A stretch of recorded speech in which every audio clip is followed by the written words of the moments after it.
Good morning everyone. आप सभी का स्वागत है हमारे यूट्यूब चैनल पर।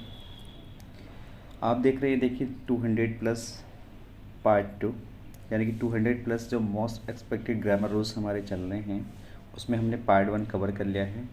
और पार्ट 1 में हमने 50 रूल्स कवर किए हैं, उनका डिटेल एक्सपीरियंस मैंने आपको वहाँ दिया है विद एग्जाम्पल्स। तो अगर किसी ने पार्ट 1 विज़िट नहीं किया है तो पार्ट 1 को विज़िट ज़रूर करें, उसके बाद पार्ट 2। ठीक है। वैसे डिपेंड कोई बिल्कुल इंडिपेंडेंट रूल्स हैं और यहाँ पर पार्ट 2 में भी बिल्कुल इंडिपेंडेंट रूल्स हैं। ठीक है, क्योंकि इसमें देखिए 200 प्लस जो मोस्ट एक्सपेक्टेड रूल्स ले रहा हूँ मैं, वो इसमें ऑल टॉपिक्स के इंक्लूड हैं। यानी कि जितने भी पार्ट्स ऑफ स्पीच होती है हमारी, नाउन होता है, प्रोनाउन होता है, एडजेक्टिव है, वर्ब है, प्रीपोजिशन है, ठीक है, सब इंक्लूड किया है मैंने इसमें और बहुत अच्छे तरीके से एक्सप्लेन किया है। तो फर्स्ट वीडियो में किसी ने बताया कि थोड़ा आप सर फास्ट पढ़ाते हैं, तो मैं इस वीडियो में कोशिश करूँगा कि थोड़ा स्लो पढ़ाऊँ। ओके, कोशिश मेरी यही रहेगी, लेकिन मैं जब समझाता हूँ तो अच्छे तरीके से आपको बिल्कुल फोकस करना है, अपने माइंड को फ्री करना है अपने रूल्स को कि रूल्स क्या कह रहा है, फिर उसके एग्जाम्पल के अकॉर्डिंग समझाता हूँ, तो एग्जाम्पल पे आपको फोकस करना है। ओके, तो स्टार्ट करते हैं दोस्तों बिना देरी किए, क्योंकि वीडियो लेंदी होने वाली है, तो लास्ट तक बने रहें, स्किप ना करें। और आपको अगर लग रहा है कि ग्रामर से फ़ायदा है, आपको बेनिफिट मिल रहा है, सेटिस्फाई हैं, तो चैनल को सब्सक्राइब जरूर कर लें और बेल आइकन प्रेस कर दें। ठीक है, अभी कंटेंट हमारा कंटिन्यू नहीं मिलता है, लेकिन हालांकि जैसे ही हमारा चैनल मोनेटाइज हो जाएगा तो एक कंटेंट मैं आपको एक बोर्ड के द्वारा, यानी कि जो बोर्ड होता है उसमें बोर्ड पे पढ़ाऊँगा, उसके द्वारा आपको लगातार वीडियो वहाँ से प्रोवाइड कराऊँगा। ठीक है। चलो दोस्तों स्टार्ट करते हैं। तो देखिए, सबसे पहले तो आपका स्वागत है ही हमारे यूट्यूब चैनल पे। ये हमारा देखिए इसमें क्या है, 200 plus most expected grammar rules चल रहे हैं। इसमें क्या है, इंक्लूडिंग ऑल टॉपिक्स, यानी कि सारे के सारे टॉपिक्स इंक्लूड हैं। ऐसा नहीं है कि ये नाउन का ही एक टॉपिक है, ये प्रोनाउन का ही है। ठीक है, इसमें डिटेल एक्सप्लेनेशन दिया गया है, मतलब कोई रूल्स दिया गया है तो उसके एग्जाम्पल्स दिए गए हैं, एग्जाम्पल्स के द्वारा उसको समझाया गया है, एक्सप्लेन किया गया है। ठीक है, कि कैसे अगर कोई काम हो रहा है तो वो किस द्वारा हो रहा है, किस तरीके से हो रहा है, सब समझाया गया है। अगर देखिए पीडीएफ भी इसके हमारे पास अवेलेबल है, अगर आप पीडीएफ लेना चाहते हैं तो आप कमेंट बॉक्स में कमेंट करके बता सकते हैं। ठीक है, अगर आपको देखिए लग रहा है कि इस कंटेंट से कुछ फ़ायदा है, बेनिफिट मिल रहा है, कि आप यहाँ अगर कोई एग्ज़ाम देने जाते हैं तो वन ज़्यादा से ज़्यादा रूल्स मिल रहे हैं, कवर कर रहे हैं ग्रामर को, तो आप कमेंट बॉक्स में कमेंट ज़रूर कर सकते हैं। ठीक है, क्योंकि बिल्कुल सेलेक्टेड मोस्ट एक्सपेक्टेड मैंने इसलिए ही लिखा है क्योंकि बहुत अच्छे लेवल के ये रूल्स मैंने इंक्लूड किए हैं। ओके, चलो दोस्तों अब पहुँचते हैं हम 51 रूल्स पर। देखिए हमने 50 कवर कर लिए हैं 50 रूल्स, अब यहाँ पहुँचते हैं हम 51 पर। 51 में क्या है, देखिए कि नाउंस होता है समन्स। ठीक है, समन्स अपने आप में क्या होता है, एक सिंगुलर काउंटेबल नाउन होता है। अगर इसका प्लूरल बनाना होता है तो समन्सिस होता है, ध्यान रखना अभी। तो सबसे पहला क्वेश्चन तो एग्जाम में यही पूछ सकता है आपसे, समन्स का प्लूरल नाउन क्या होता है, प्लूरल फॉर्म क्या होता है। तो आप इसी को प्लूरल मत समझना, प्लूरल फॉर्म होता है समन्सिस। ठीक है, तो देखिए अगर आप जैसे समन्स लिख रहा है तो ये सिंगुलर है, तो सिंगुलर से पहले आप ए या एन भी लगा, ए या दा भी लगा, ए लगा सकते हैं, मतलब एन तो लगेगा ही नहीं, एन तो और कहीं और लगता है। ठीक है, कहाँ यूज करते हैं एन का वो भी लास्ट में बता देंगे, कहीं ना कहीं कोई रूल्स आएगा ज़रूर। ठीक है, तो you might receive A summons for non payments of the parking tickets. अब देखिए एक समन्स की बात चल रही थी तो यहाँ पर हमने ए यूज कर लिया है। अगर समन्सिस की बात चलती है यहाँ पर कि यहाँ समन्सिस है तो हम यहाँ पे ए यूज नहीं करते फिर। ठीक है, समन्स का मतलब होता है बुलावा, कोर्ट द्वारा जो बुलावा होता है उसे बोलते हैं समन्स। ठीक है भाई, देखिए आप क्या कंडीशंस है, जैसे कुछ सब्जेक्ट्स होते हैं हमारे, फिजिक्स है, मैथमेटिक्स है, इंग्लिश है, एथिक्स है, इकोनॉमिक्स है, ये सब्जेक्ट होते हैं। ठीक है, तो जितने भी सब्जेक्ट होते हैं हालांकि इनके साथ हम सिंगुलर वर्ब यूज करते हैं, हमेशा ध्यान रखना। देखने में तो हमें ये प्लूरल लगेंगे, जैसे मैथमेटिक्स है यहाँ पे लिख रहा है आपके सामने, तो मैथमेटिक्स है, सिविक्स है, फिजिक्स है, ये देखने में क्या लगते हैं, प्लूरल लगते हैं, हालांकि ये सिंगुलर होते हैं। ठीक है, सिंगुलर वर्ब इनके साथ यूज करते हैं। लेकिन मेरे प्यारे साथियों, अगर हम इनसे पहले पजेसिव केस का यूज करें, देखिए पजेसिव प्रोनाउन होता है द हो, माई हो, या योर, हिज, अवर, या हर, या इट्स। ठीक है, या कोई पॉजिटिव केस हो, या मतलब इनके साथ हम इस तरीके से कोई राम्स का अगर जैसे राम्स मैथमेटिक्स, राम्स इंग्लिश, ठीक है, इस तरीके से अगर लगा रहे हो हम, तो ये अपने आप में क्या होते हैं, प्लूरल बन जाते हैं। फिर उनका क्या मीनिंग निकलता है, जैसे देखिए मैथमेटिक्स एक सब्जेक्ट है, तो इससे पहले हमने पॉजिटिव केस लगा दिया है माई। जब इससे पहले हमने माई लगा दिया है, तो अब इसका मतलब क्या हो गया, माई मैथमेटिक्स, मेरा सब्जेक्ट की बात नहीं चल रही, अब इसका पता चल रहा है कि माई मैथमेटिक्स का मतलब होता है मेरी जो कैलकुलेशन है, ठीक है। तो अब ये अपने सेंस में एक प्लूरल फॉर्म हो गया है। अब ध्यान रखना है कि कहाँ लगाना है। देखिए जिस नाउन के लास्ट में यानी जिस सब्जेक्ट के लास्ट में ICS आता है, उसी से पहले हम ये यानी कि ये एडजेक्टिव लगा सकते हैं हम, ठीक है। ये जो है द, माई, योर या पॉजिटिव प्रोनाउन बोलते हैं इनको हम, ठीक है, इस बात का ध्यान रखना है। अब देखिए जैसे हमने यहाँ पर मैथमेटिक्स से पहले हमने क्या यूज कर लिया, माई, तो वर्ब कैसे आ रही है, आर गुड, ठीक है। नेक्स्ट देखिए, अब देखिए इंग्लिश से पहले भी तो हमने ये हर लगाया है यहाँ पर, लेकिन यहाँ पर तो सिंगुलर आ रही है। तो मेरे प्यारे साथियों, मैं यही समझाना चाह रहा हूँ आपको, जिस नाउन के लास्ट में ICS आता है, अगर उसी से पहले हम इसको लगाएंगे पॉजिटिव केस को, तभी इन्हीं के साथ प्लूरल वर्ब आएगी। तब वहाँ जाके उनका मीनिंग हमारा सब्जेक्ट नहीं निकलेगा। जैसे माई मैथमेटिक्स है, तो माई मैथमेटिक्स का मतलब निकल रहा है यहाँ पे मेरा जो कैलकुलेशन है, यानी कि मेरा जो गुणा करने का तरीका है, उसे बोलते हैं।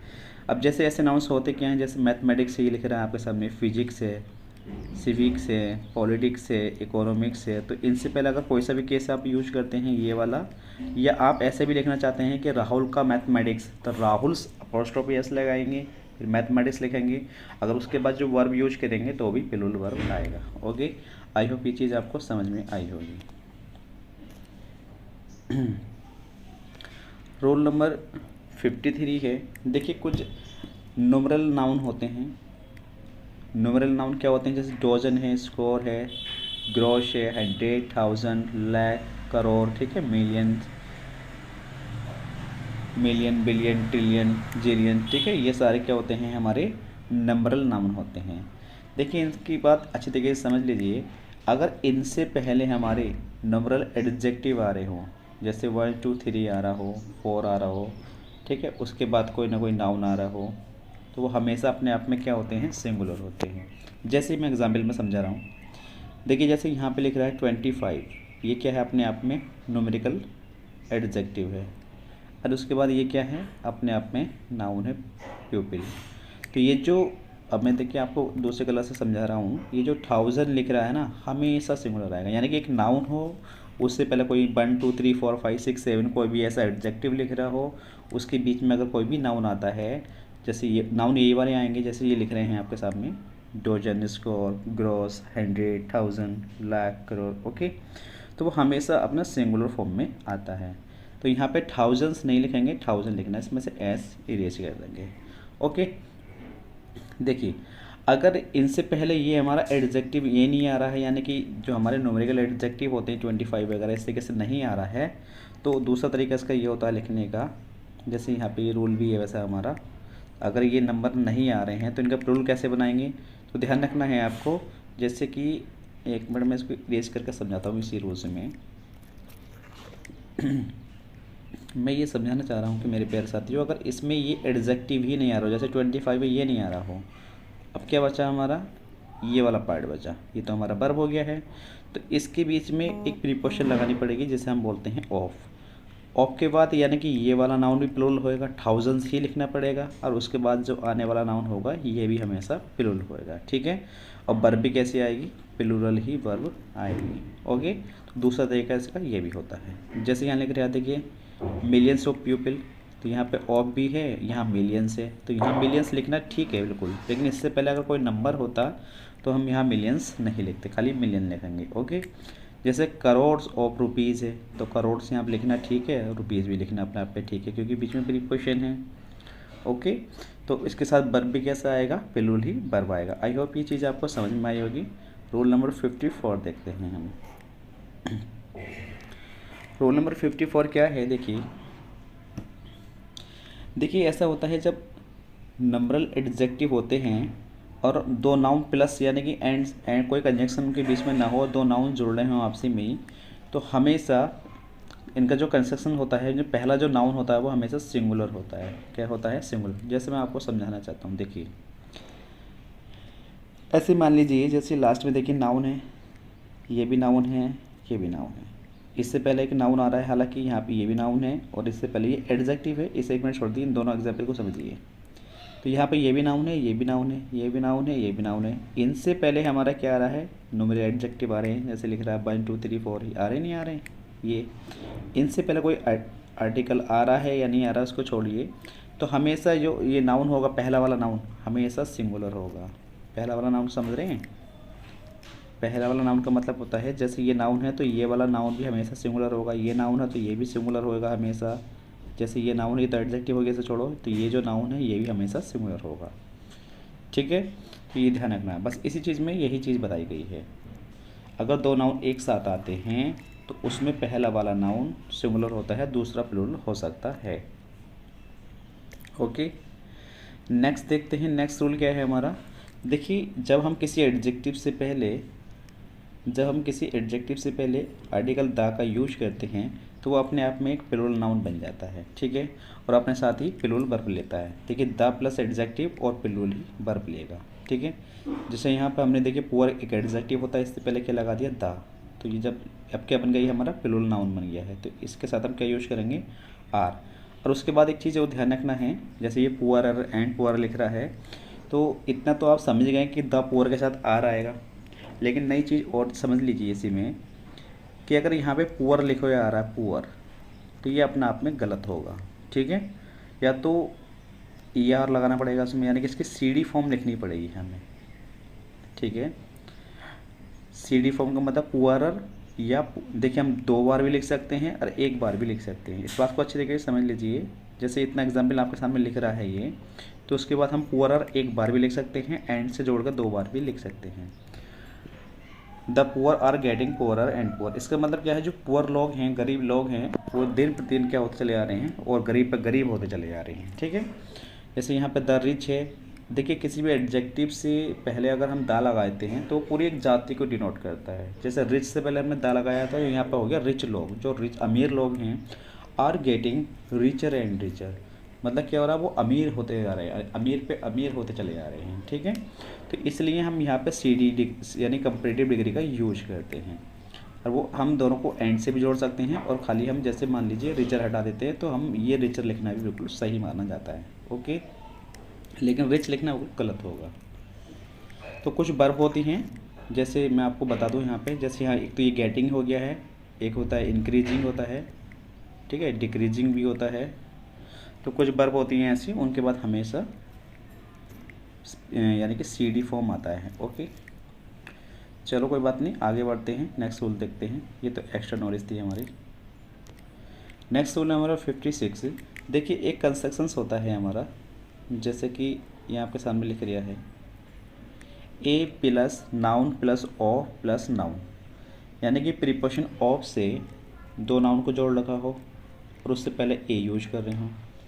तो अगर हमें अपॉस्ट्रोफी एस लगाने की ज़रूरत पड़े, क्या लगाने की ज़रूरत पड़े? अपॉस्ट्रोफी एस लगाने की ज़रूरत पड़े, तो हम लास्ट वाले नाउन के साथ लगाएंगे। ठीक है, ए फ्रेंड्स ऑफ प्रीतीस। अब इसको देखिए, ऐसा तो लिख नहीं सकते। अगर हम इसको ऐसे थोड़ी लिख सकते हैं कि प्रीति को मैं लगा अपॉस्ट्रोफी लगा ए फ्रेंड। ठीक है, ऐसा नहीं लिख सकते इसको हम।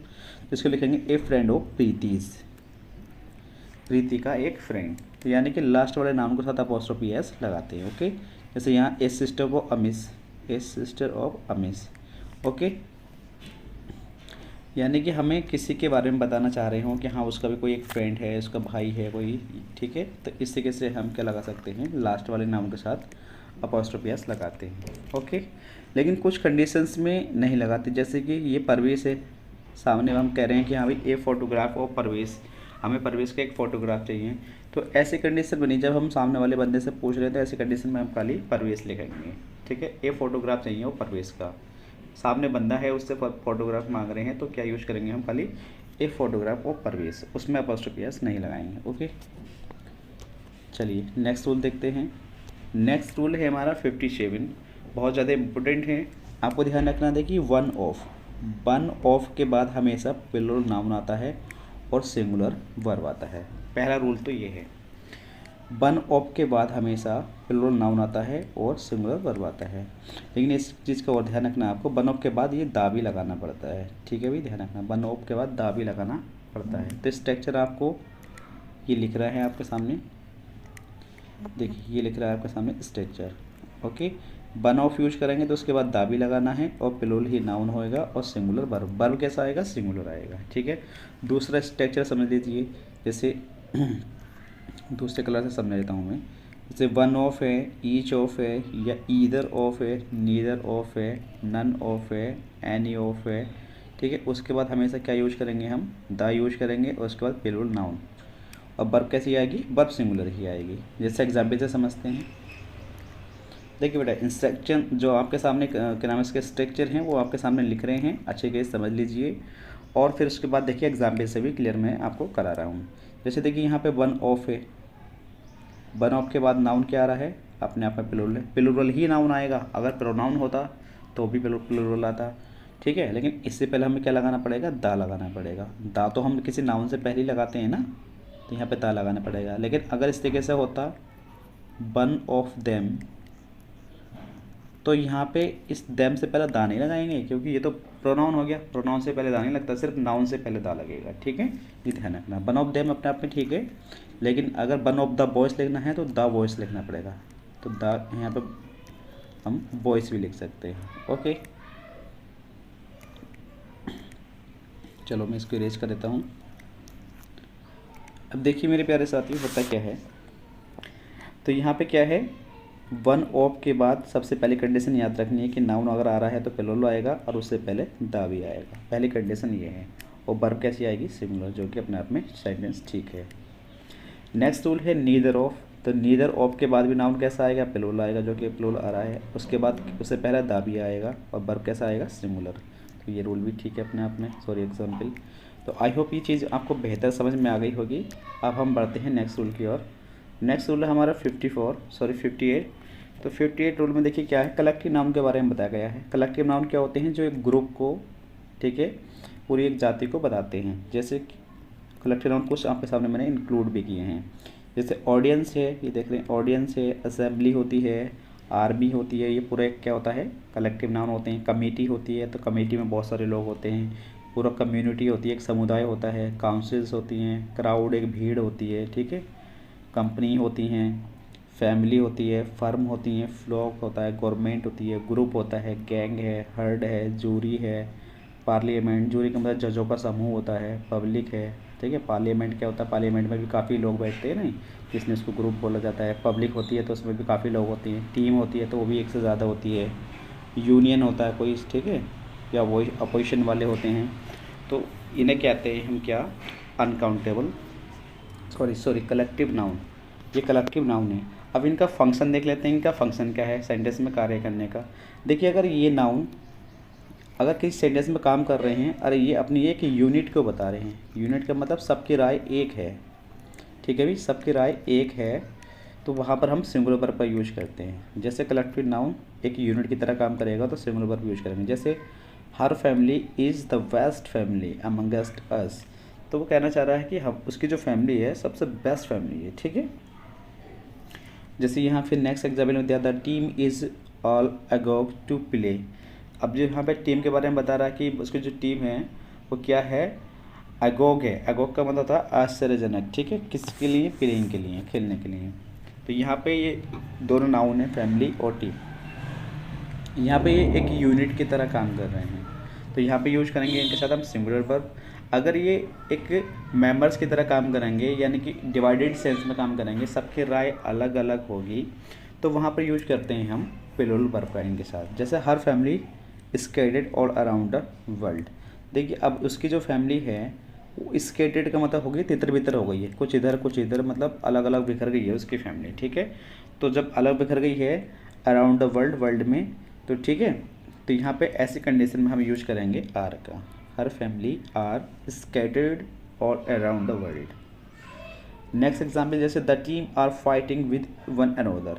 वन अनोदर का यूज वहाँ करते हैं जब हम दो व्यक्तियों से ज़्यादा की बात करते हैं। अगर दो की बात चल रही होती है तो ईच अदर यूज करेंगे, दो से ज़्यादा के लिए हम वन अनोदर का यूज करते हैं। अब टीम क्या कर रही है, एक दूसरे से फाइट कर रही है, तो उनमें मतभेद हो गया है, डिवाइडेड सेंस की बात चल रही है, यानी कि ठीक है। तो ऐसी कंडीशन में भी हम क्या यूज करेंगे, यहाँ पे आर का यूज करेंगे। आई होप ये चीज़ भी आपको समझ में आई होगी। नेक्स्ट रूल देखते हैं मेरे प्यारे साथियों। नेक्स्ट रूल है हमारा, देखिए ये रूल्स मैं आपको समझा दूँ।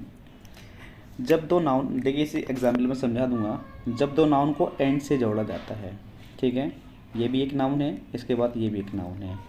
अब इन दोनों नाउन का किसी एक ही चीज़ पे पोजीशन हो, किसी एक ही चीज़ पर अधिकार हो, जैसे कि ये रवि एंड राखी है, ये कह रहे हैं कि ये हमारा बेटा सन है, ठीक है। तो हो सकता है अभी इनकी ये दोनों हस्बैंड वाइफ हों, अगर ये दोनों हस्बैंड वाइफ हैं तो इनका बेटा हो सकता है। तो इन दोनों को अगर इसी पर अधिकार है तो सिर्फ लास्ट वाले नाउन के साथ अपॉस्ट्रोफी एस लगाएंगे। बात समझ में आ रही है?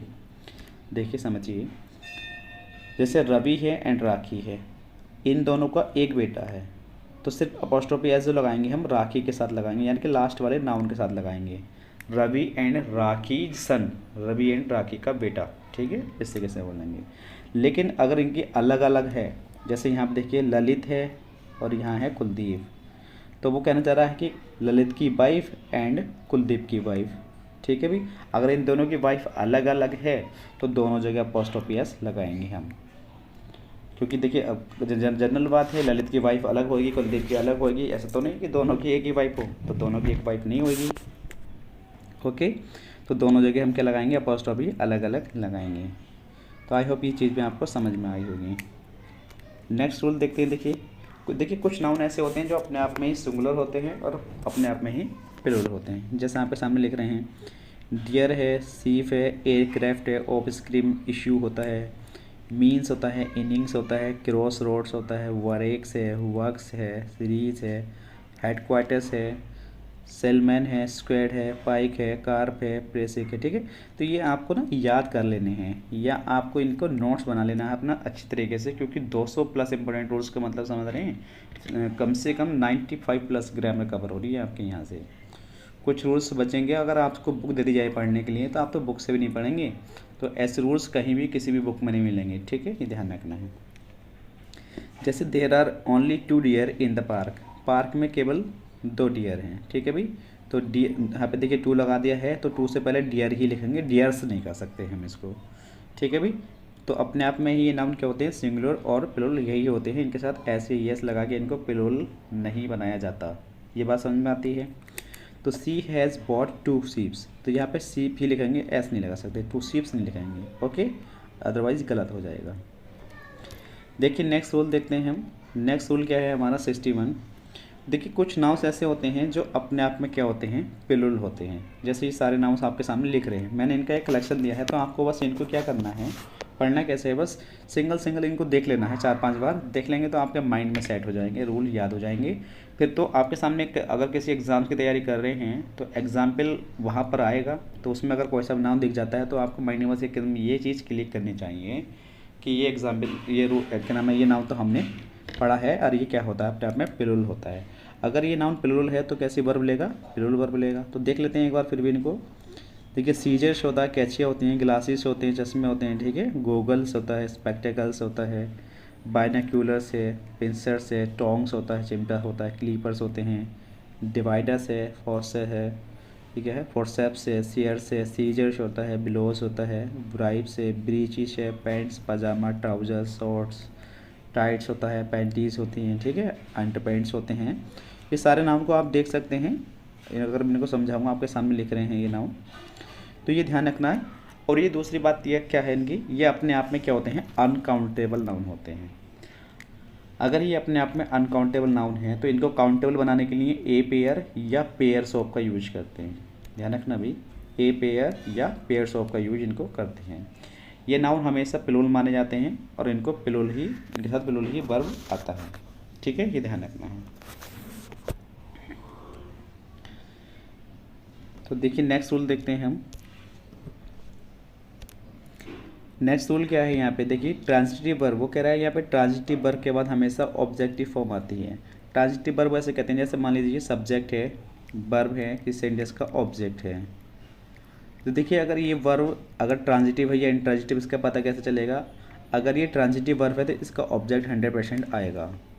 अगर ये वर्ब है ट्रांजिटिव है तो इसका ऑब्जेक्ट ज़रूर होगा। अगर इंट्रांजिटिव है तो ऑब्जेक्ट ही नहीं होने का है। ठीक है, बात समझ में आई यहाँ तक। अगर ये ट्रांजिटिव है तो इसका ऑब्जेक्ट होगा, अगर ट्रांजिटिव नहीं है तो ऑब्जेक्ट नहीं होगा। अगर ऑब्जेक्ट होगा तो हमेशा वो ऑब्जेक्टिव यानी कि अपनी ऑब्जेक्टिव फॉर्म में आएगा, यानी कि ऑब्जेक्टिव केस आएगा। जैसे सी कैन नॉट लेट, लेट के बाद ये ऑब्जेक्ट है तो हर आ रहा है, यहाँ पे सी नहीं आएगा, क्या आएगा, हर ही आएगा, ऑब्जेक्टिव केस आएगा। ठीक है, इस बात का आपको ध्यान रखना है। नेक्स्ट रूल क्या है, देखिए वो कह रहा है कि किसी भी प्रीपोजिशन के बाद हमेशा ऑब्जेक्टिव केस आता है। तो ये प्रीपोजिशन क्या है, देखिए प्रीपोजिशन के बाद पर्सनल प्रोनाउन का ऑब्जेक्टिव केस में होता है। देखिए जैसे यहाँ प्रीपोजिशन है, देखिए बट, यहाँ क्या है, प्रीपोजिशन है बट, तो बट के बाद यहाँ क्या आ रहा है, हर आ रहा है। ठीक है, हर किसका ऑब्जेक्टिव केस होता है, सी का होता है। अब देखिए यहाँ पे एक चीज़ और समझ लीजिए, कॉन्ग्रेचुलेट के बाद हमेशा ऑन का यूज करते हैं, प्रीपोजिशन में समझ लीजिए। कॉन्ग्रेचुलेट के बाद क्या यूज करते हैं, हमेशा ऑन का यूज करते हैं।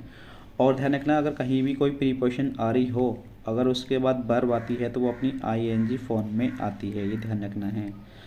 ठीक है भाई, अगर किसी प्रीपोजिशन का यूज हो रहा हो उससे पहले। और एक चीज़ और समझा दूँ मैं इसी के साथ साथ आपको, यहाँ पर देखिए दो चीज़ नहीं समझा रहा हूँ। सबसे पहली बात तो ये है, देखिए अगर कोई प्रीपोजिशन आ रही हो उसके बाद अगर आपसे पूछ जाए प्रोनाउन का कौन सा केस आएगा तो वहाँ पे हमेशा ऑब्जेक्टिव केस आता है। ठीक है भाई, अगर कोई प्रीपोजिशन आ रही हो, कोई भी प्रीपोजिशन, ऑफ नहीं, कोई भी प्रीपोजिशन आ रही हो तो उसके बाद अगर कोई वर्ब आती है तो अपनी आईएनजी फॉर्म में आती है। अगर कोई प्रीपोजिशन आ रही हो उसके बाद वर्ब की फर्स्ट फॉर्म में आईएनजी लग रहा हो और उससे पहले कोई केस यूज हो रहा हो, जैसे मी यूज हो रहा हो, तो यहाँ पे मी नहीं आके उसका पजेसिव केस यूज करते हैं, माई। ठीक है, क्योंकि ये अपने आप में नाउन होता है और नाउन की विशेषता कौन बताता है, एडजेक्टिव। तो ये एडजेक्टिव मी नहीं है, यहाँ पर माई आएगा। ठीक है, पजेसिव केस यूज करते हैं। तो ये 3 रूल याद रखने हैं आपको इसी के साथ। ओके, अब देखिए 64 रूल्स है हमारा। अब किसी सेंटेंस में 2 या 2 से ज़्यादा प्रोनाउन यूज किए जाते हैं तो उनको एक क्रम में लिखना पड़ता है हमें, और क्रम भी एक ग्रामर के अनुसार हमें चलाना पड़ता है। जैसे किसी सेंटेंस में देखिए अच्छी बात की जा रही हो, जैसे 3% होते हैं हमारे, फर्स्ट सेकंड थर्ड। तो अगर किसी सेंटेंस में, ठीक है, देखिए यहाँ लिख रहा है ऑर्डर ऑफ 2 से 31, मैं आपको समझाऊंगा। जैसे कोई सेंटेंस है, मान लीजिए जैसे यही सेंटेंस लिख रहा है, इस सेंटेंस में एक अच्छी बात की जा रही है, तो अगर इसमें कोई अच्छी बात की जा रही है, सेंस अच्छा निकल रहा है सेंटेंस का, तो हम इसको यूज करेंगे 231 के अनुसार। 231 का मतलब समझ रहे हैं, सेकेंड, इसका मतलब सेकेंड पर्सन आएगा पहले, फिर थर्ड पर्सन आएगा, फिर फर्स्ट पर्सन आएगा। ओके, जैसे यहाँ देखिए you he and I are going to watch a movie, तो यहाँ पे बिल्कुल जनरल सेंस से अच्छी बात है, कोई बात नहीं है, कोई सेंटेंस में बुरी बात नहीं कही गई है, तो यहाँ पे हम 231 का यूज करेंगे। देखिए यहाँ पे यूज भी कर रखा है इसने, पहले देखिए ये आ गया हमारा सेकेंड पर्सन, ही क्या है हमारा थर्ड पर्सन, और आई क्या है यहाँ पे हम हमारा फर्स्ट पर्सन। अब देखिए 3 प्रोनाउन यूज हो गए हैं तो वर्ब भी कैसा आएगा, प्लूरल आएगा। लेकिन आगे अगर इसके लिए प्रोनाउन यूज करना हो, जैसे माई करें यूज, या अबर यूज करें, या यूज करें हम देयर, क्या यूज करेंगे बताइए। तो मैं आपको इसके लिए एक रूल समझा देता हूँ इसी के साथ साथ, वैसे यहीं समझा देता हूँ तो बेहतर आपको समझ में भी आएगा। देखिए रहा, देखिए सेंटेंस में अगर जैसे तीनों प्रोनाउन हैं, इनमें अगर फर्स्ट पर्सन है, यानी कि देखिए मान लीजिए ऐसे, मान लीजिए फर्स्ट पर्सन है, ये सेकंड पर्सन है, ये थर्ड पर्सन है। देखिए इसमें अगर मान लीजिए सेकंड पर्सन और थर्ड पर्सन नहीं है, या हैं, नहीं है या है, बस ओनली फर्स्ट पर्सन होना चाहिए। तो अगर मुझे किसी सेंटेंस में इसमें प्रोनाउन यूज करना पड़ेगा ना, तो अवर यूज करूँगा मैं, हमेशा ध्यान रखना अवर। यानी कि इस तीनों में से कोई भी, चाहे 2 हों या तीनों हों, ठीक है, तो उसमें फर्स्ट पर्सन होना चाहिए, फर्स्ट पर्सन होना चाहिए। तो इसके लिए अगर मैं प्रोनाउन यूज करूँगा तो क्या यूज करूँगा, अवर यूज करूँगा। अब जैसे ही देखिए यहाँ पे ऐसा मान लीजिए first person, second person, third person है, उसमें से ऐसा मान लीजिए सेकंड पर्सन है, फर्स्ट पर्सन नहीं है और थर्ड पर्सन भी नहीं है, सेकंड पर्सन है, तो यहाँ यूज करूँगा मैं योर का। ओके, ओनली अगर फर्स्ट पर्सन और सेकंड पर्सन नहीं है, थर्ड ही पर्सन है, तो यूज करेंगे हम देयर का। ये चीज़ आपको मेरे ख्याल से बहुत कम समझ में आई होगी, मुझे पता है। फ़िलहाल अभी ये एक्स्ट्रा नॉलेज थी, लेकिन इतना समझ लीजिए जितना मैंने आपको ही बताया है। ठीक है भाई। तो यहाँ पे 231 का यूज करेंगे। लेकिन अगर सेंटेंस में बैड सेंस निकल रहा हो किसी सेंटेंस का, तो उसमें हम 123 का यूज करते हैं। रूल नंबर 123 का यूज करते हैं, यानी कि पहले फर्स्ट पर्सन आएगा, फिर सेकंड पर्सन, फिर थर्ड पर्सन। जैसे I, you and he have broken his legs. अब देखिए क्या कह रहा है, उसने उसकी टांग को ब्लॉक कर दिया है, तोड़ दिया है, ठीक है। तो यहाँ पे क्या निकल रहा है, सेंटेंस में एक बैड सेंस निकल रहा है। जब अगर बैड सेंस निकल रहा है तो 123 का रूल यूज करेंगे। अब सबसे पहले फर्स्ट पर्सन देखिए आ गया फर्स्ट पर्सन, फिर सेकंड पर्सन आ गया यू, फिर क्या आएगा थर्ड पर्सन ही आ गया, और वर्ब भी कैसी आएगी, प्लूरल आएगी, ठीक है। चलिए नेक्स्ट रूल देखते हैं। अभी यही रूल है देखिए हमारा। देखिए सबसे पहले क्या कंडीशन होती है, कुछ एग्जाम में सोच दे रखे हैं इसके। हाँ जैसे मैं ये समझाना चाह रहा था आपको, अभी रूल से समझाना चाह रहा था। देखिए यहाँ पे क्या है, तीनों प्रोनाउन दे रखे हैं, तो आपसे यहाँ पूछा जा रहा है कि यहाँ कौन सा प्रोनाउन यूज किया जाएगा। अवर यूज करूँ, माई करूँ, देयर करूँ, क्या करूँ। तो यहाँ पे देखिए इसमें तीनों में से एक फर्स्ट पर्सन है, हाँ जी है, तो हमेशा यहाँ पे अवर ही आएगा, चाहे ये हो या ना हो, ये वाले दोनों पर्सन, ठीक है। तो क्या आएगा यहाँ पे, हमेशा अवर आएगा। अब यहाँ से जैसे देखिए दो पर्सन हैं, ये है ना, यू एंड ही हैं, तो वर्ब तो हमेशा प्लूरल ही आएगा, लेकिन यू तो है ना यहाँ पे। अगर फर्स्ट पर्सन नहीं है, यू तो है, चाहे थर्ड पर्सन हो या नहीं हो। यू है तो इसके अनुसार योर आएगा। अगर यहाँ पे यू भी नहीं होता, इस सेंटेंस में आई भी नहीं होता, तो ओनली फिर यहाँ पर देयर आता, ठीक है भाई। क्या आता है यहाँ पर, देयर आता। अब देखिए इसमें एक चीज़ और समझाई गई है, नोट पॉइंट देके, अगर तीनों ही प्रोनाउन प्लूरल हो तो उनका क्रम भी 123 होता है, 123, यानी कि प्रोनाउन तीनों ही प्लूरल आ रहे हों। जैसे देखिए यू बी भी प्लूरल होता है, यू भी प्लूरल होता है, और दे भी प्लूरल होता है, तो इनका क्या सीक्वेंस होना चाहिए, तो वर्ब तो हमेशा प्लूरल ही आएगी इनके साथ, ठीक है। लेकिन मेरे प्यारे साथियों इनको 123 के क्रम में ही लिखेंगे। सबसे पहले फर्स्ट पर्सन आ गया बी देखिए, फिर सेकंड पर्सन आ गया यू, फिर थर्ड पर्सन आ गया हमारा दे, ओके। तो अगर तीनों प्रोनाउन हमारे प्लूरल आ रहे हों तो उनको 123 के ही क्रम में सेंटेंस में लिखते हैं। आई होप ये चीज़ भी आपको बेहतर समझ में आई होगी। अब देखते हैं हम नेक्स्ट रूल।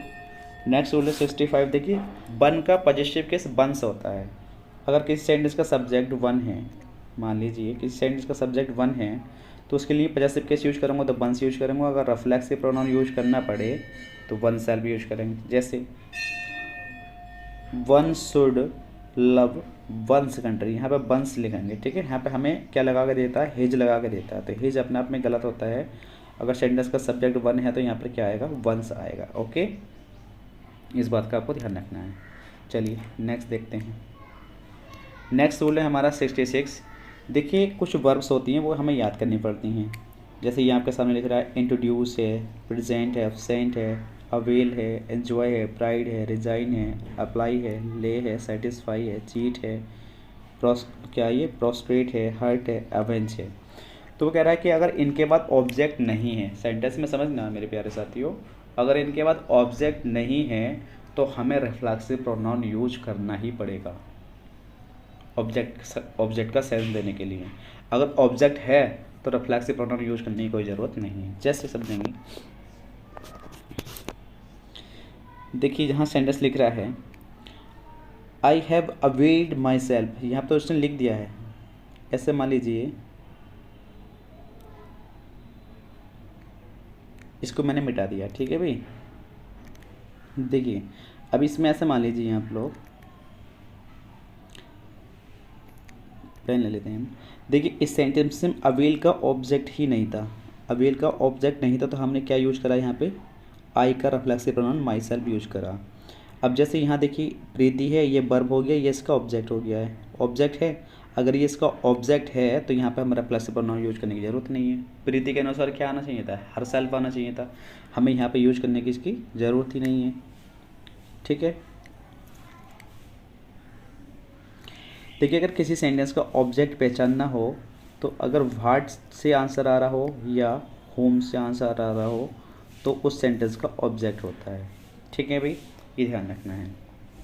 अब जैसे देखिए यहाँ पे क्या है, ये सेंटेंस लिख रहा है प्रीति इंट्रोड्यूस टू हर फादर। देखिए उसने इंट्रोड्यूस लिखा है, यहाँ पे सब्जेक्ट हो गया, वर्ब हो गया, अब ये प्रीपोजिशन आ गई टू, तो यहाँ पे इसका फादर क्या है, इंट्रोड्यूस किससे कर रही है, हर फादर को कर रही है, तो यहाँ पे इसका ऑब्जेक्टिव केस तो है ही नहीं, तो यहाँ पे हमें क्या लिखना पड़ेगा, हर सेल्फ लिखना ही पड़ेगा।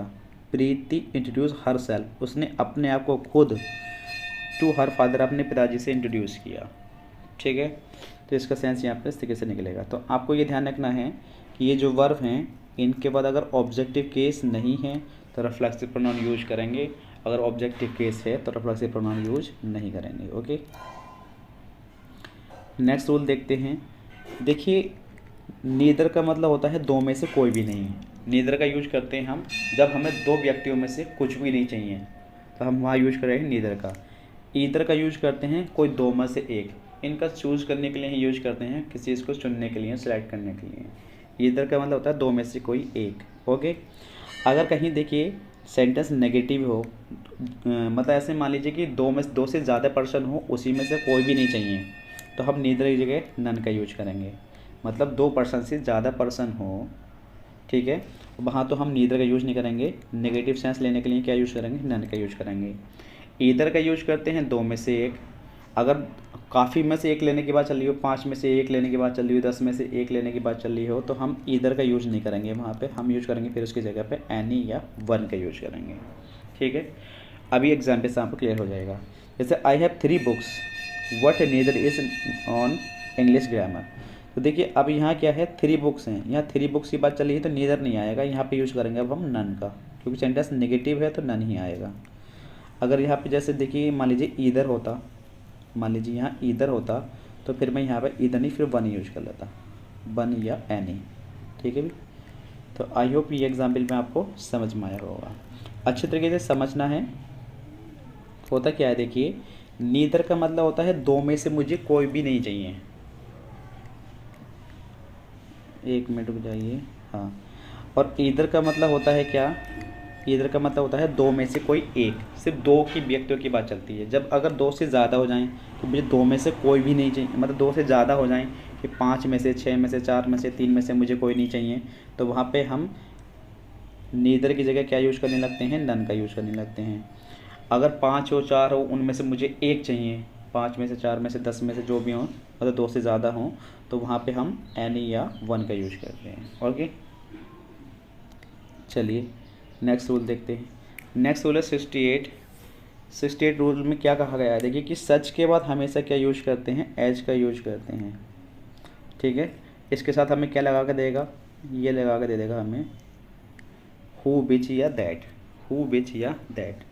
लेकिन ध्यान रखना है सच के साथ एक कंडीशन में हम एज का यूज भी करते हैं, जब बात चल रही हो काउज एंड इफेक्ट की, उसका कारण क्या है और उसका इफेक्ट क्या पड़ रहा है। देखिए वैसे जनरल सेंस में यूज करेंगे हम सच के साथ क्या, एज। जैसे सेंटेंस दे रखा है हर ब्यूटी वाज सच दैट, सच के बाद क्या आ गया, दैट आ गया। ठीक है, एवरीबॉडी प्रपोज हर, तो यहाँ पे क्या है सेंटेंस में, हर ब्यूटी वाज, उसकी जो ब्यूटी है, was such that everybody proposed her, तो यहाँ पे तो हमने सच के साथ क्या यूज कर लिया है, दैट यूज कर लिया है। ओके, अब देखिए यहाँ पे सच के साथ दैट यूज करा है, तो यहाँ पे जैसे सेंटेंस हमारा नेक्स्ट है, such was her beauty that everybody loved her, everybody loved her. यह सेंटेंस में क्या बताया जा रहा है, देखिए काउज एंड इफेक्ट बताया जा रहा है। दोनों जगह देखिए हु बीच का यूज़ हम करेंगे नहीं। काउज एंड इफेक्ट का मतलब क्या है, भाई लड़की इतनी सुंदर है तो भाई प्रपोज तो कोई उसको करेगा ही नहीं करेगा, जनरल बात है। लड़की अगर सुंदर है, यहाँ पर इसका क्या है, कारण है किस चीज़ का कि सुंदर है, तो इफेक्ट क्या पड़ लिया है, एवरीबॉडी लव्ड हर, सब उसको क्या कर रहे हैं, लव्ड करते हैं। इसी तरीके का सेंस यहाँ पर ही निकल रहा है सेंटेंस में, वो ब्यूटी है तो सब इसको प्रपोज कर रहे हैं। तो यहाँ पे काउज एंड इफेक्ट वाली बात चल रही है। जब काउज एंड इफेक्ट वाली बात चलती है तो सच के साथ हम एज तो यूज करते ही हैं, लेकिन सच के साथ फिर हम दैट यूज करते हैं जब सेंटेंस में काउज एंड इफेक्ट बताया जा रहा हो। देखिए आराम से मैं इसको सेंटेंस को दोबारा समझाता हूँ। एज वाला एग्जाम्पल दिया नहीं है इसमें, ठीक है, एज वाला एग्जाम्पल दिया नहीं है, तो मैं इसको समझा देता हूँ। चलिए देखिए, सच के साथ दैट जब यूज करते हैं हम, जब सेंटेंस में काउज एंड इफेक्ट बताया जा रहा हो। देखिए लड़की सुंदर थी तो सब उसको क्या करते हैं, प्रपोज करते हैं। भाई कारण क्या है उसका, वो सुंदर है। इफेक्ट क्या पड़ रहा है उस पर कि वो सब उसको प्रपोज कर रहे हैं, तो सच के साथ क्या यूज करेंगे, वैसे कंडीशन में दैट यूज करेंगे। ओके, जैसे नेक्स्ट एग्जाम्पल हमारा सच वाज हर ब्यूटी। अभी लड़की क्या है यहाँ पर सुंदर है, सब उसको क्या करते हैं, प्यार करते हैं, तो उसका काउस क्या पड़ रहा है, वो ब्यूटी है।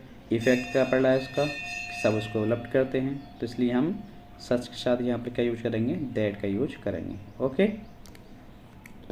चलो, अगर देखिए सेंटेंस समझ लेना, अगर सेंस वाली बात नहीं चलेगी तो हमें क्या यूज करना है, सच के साथ एज का यूज करना है। ओके नेक्स्ट रूल देखते हैं।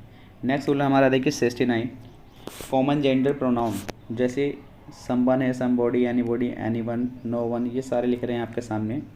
तो इनके साथ अगर प्रोनाउन की बात करें कि प्रोनाउन कौन सा यूज करना पड़ेगा, ही के अनुसार सारे प्रोनाउन यूज करने पड़ेंगे, ही आए या हिज आए या हिम आई या हिमसेल्फ आई। ठीक है, तो अगर ये everybody, no body, no one, someone, जिसके साथ बॉडी लग रहा हो और जिसके साथ बन लग रहा हो, ये ध्यान रखना है। तो अगर उसके अनुसार हमें प्रोनाउन यूज करना पड़े तो प्रोनाउन यूज करेंगे हम ही के अनुसार, ही यूज करेंगे या हिज या हिम या हिमसेल्फ, जहाँ हमें जैसे प्रोनाउन की ज़रूरत होगी। ऑब्जेक्टिव केस की ज़रूरत है तो ऑब्जेक्टिव केस, पजेसिव प्रोनाउन की ज़रूरत है पजेसिव केस, अगर रिफ्लेक्सिव प्रोनाउन की ज़रूरत है तो रिफ्लेक्सिव प्रोनाउन यूज कर लेंगे। ओके, जैसे यहाँ देखिए एग्जाम्पल में, फिर देखिए एक चीज़ और समझ लेंगे, समथिंग हो, नथिंग हो, एनीथिंग हो, एवरीथिंग हो, ये प्रोनाउन है। जिसके लास्ट में थिंग आ रहा हो, क्या आ रहा हो, जिसके लास्ट में थिंग आ रहा हो, अगर उसके अनुसार हमें प्रोनाउन यूज करना पड़े तो इट, इट्स या इट्स सेल्फ के अनुसार हम यूज करेंगे। जैसे एनीवन कैन गेट सक्सेस, तो एनीवन कैन का मतलब होता है कोई भी सक्सेस पा सकता है। इफ़ ही ट्राइज हार्ड, अगर वो ट्राई करे तो ये जो ही आ रहा है किसके लिए आ रहा है, ये एनीवन के लिए आ रहा है। ठीक है, अगर इसके साथ बन जुड़ रहा देखिए तो हमने क्या यूज़ करा, ही। सब्जेक्ट केस है तो सब्जेक्ट केस यूज़ कर लिया हमने ही।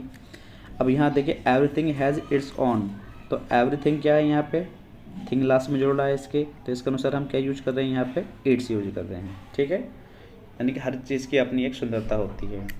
ओके, तो आपको कैसे याद रखना है कि जिसके लास्ट में हमारा वन लगाया आ रहा हो या बॉडी लगाया आ रहा हो, उसके लिए अगर हमें प्रोनाउन यूज करना पड़े तो ही, हिज या हिमसेल्फ यूज करेंगे। जिसके लास्ट में अगर थिंग लगाया आ रहा है, ठीक है, तो उसके अनुसार हम प्रोनाउन का यूज करेंगे इट, इट्स या इट्स सेल्फ के अनुसार। ओके, इस चीज़ का आपको ध्यान रखना है। देखिए ये क्या होता है, हु हो या हुम हो, हु होम का यूज करते हैं हम मानव जाति के लिए। ठीक है, लेकिन हु का यूज करते हैं हम सब्जेक्टिव केस के लिए और होम का यूज करते हैं हम ऑब्जेक्टिव केस के लिए। सेंटेंस में पता कैसे चलेगा कि हु आना है या होम आना है, इसी तो बोलते हैं हम रिलेटिव प्रोनाउन। देखिए समझिएगा, this is the boy who has bone the award. देखिए जैसे ये हु लग रहा है, क्या सेंटेंस के बाद सब्जेक्ट है, या आपका जवाब है नहीं, सेंटेंस के बाद सब्जेक्ट नहीं है, तो हम यूज़ करेंगे यहाँ पे हु। ये हु किसके लिए आ रहा है, इस बॉय के लिए आ रहा है। दिस इज़ द बॉय, ये वही बॉय है जो जिसने अवार्ड जीता था। ठीक है भाई, तो इससे पहले हमने डेफिनेट कर दिया इसको, तो इससे पहले हम आर्टिकल यहाँ पे द ही यूज करते हैं, ए यूज नहीं करेंगे।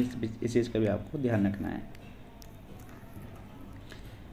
अब जैसे नेक्स्ट एग्जाम्पल है, I will marry the man home. अब देखिए यहाँ पे क्या है, इसका सब्जेक्ट दे दिया माई फादर। जब यहाँ पे माई फादर सब्जेक्ट है, वर्ब है और ऑब्जेक्ट है, तो यहाँ पे कौन सा केस आएगा, होम आएगा। ठीक है, और ये होम किसके लिए आ रहा है, मैन के लिए आ रहा है। I will marry the man, मैं उसी मैन से शादी करूँगा जिसके पिताजी क्या हैं, home my father will choose for me, जिसके मतलब मेरे पिताजी उसको जो चूज़ करेंगे।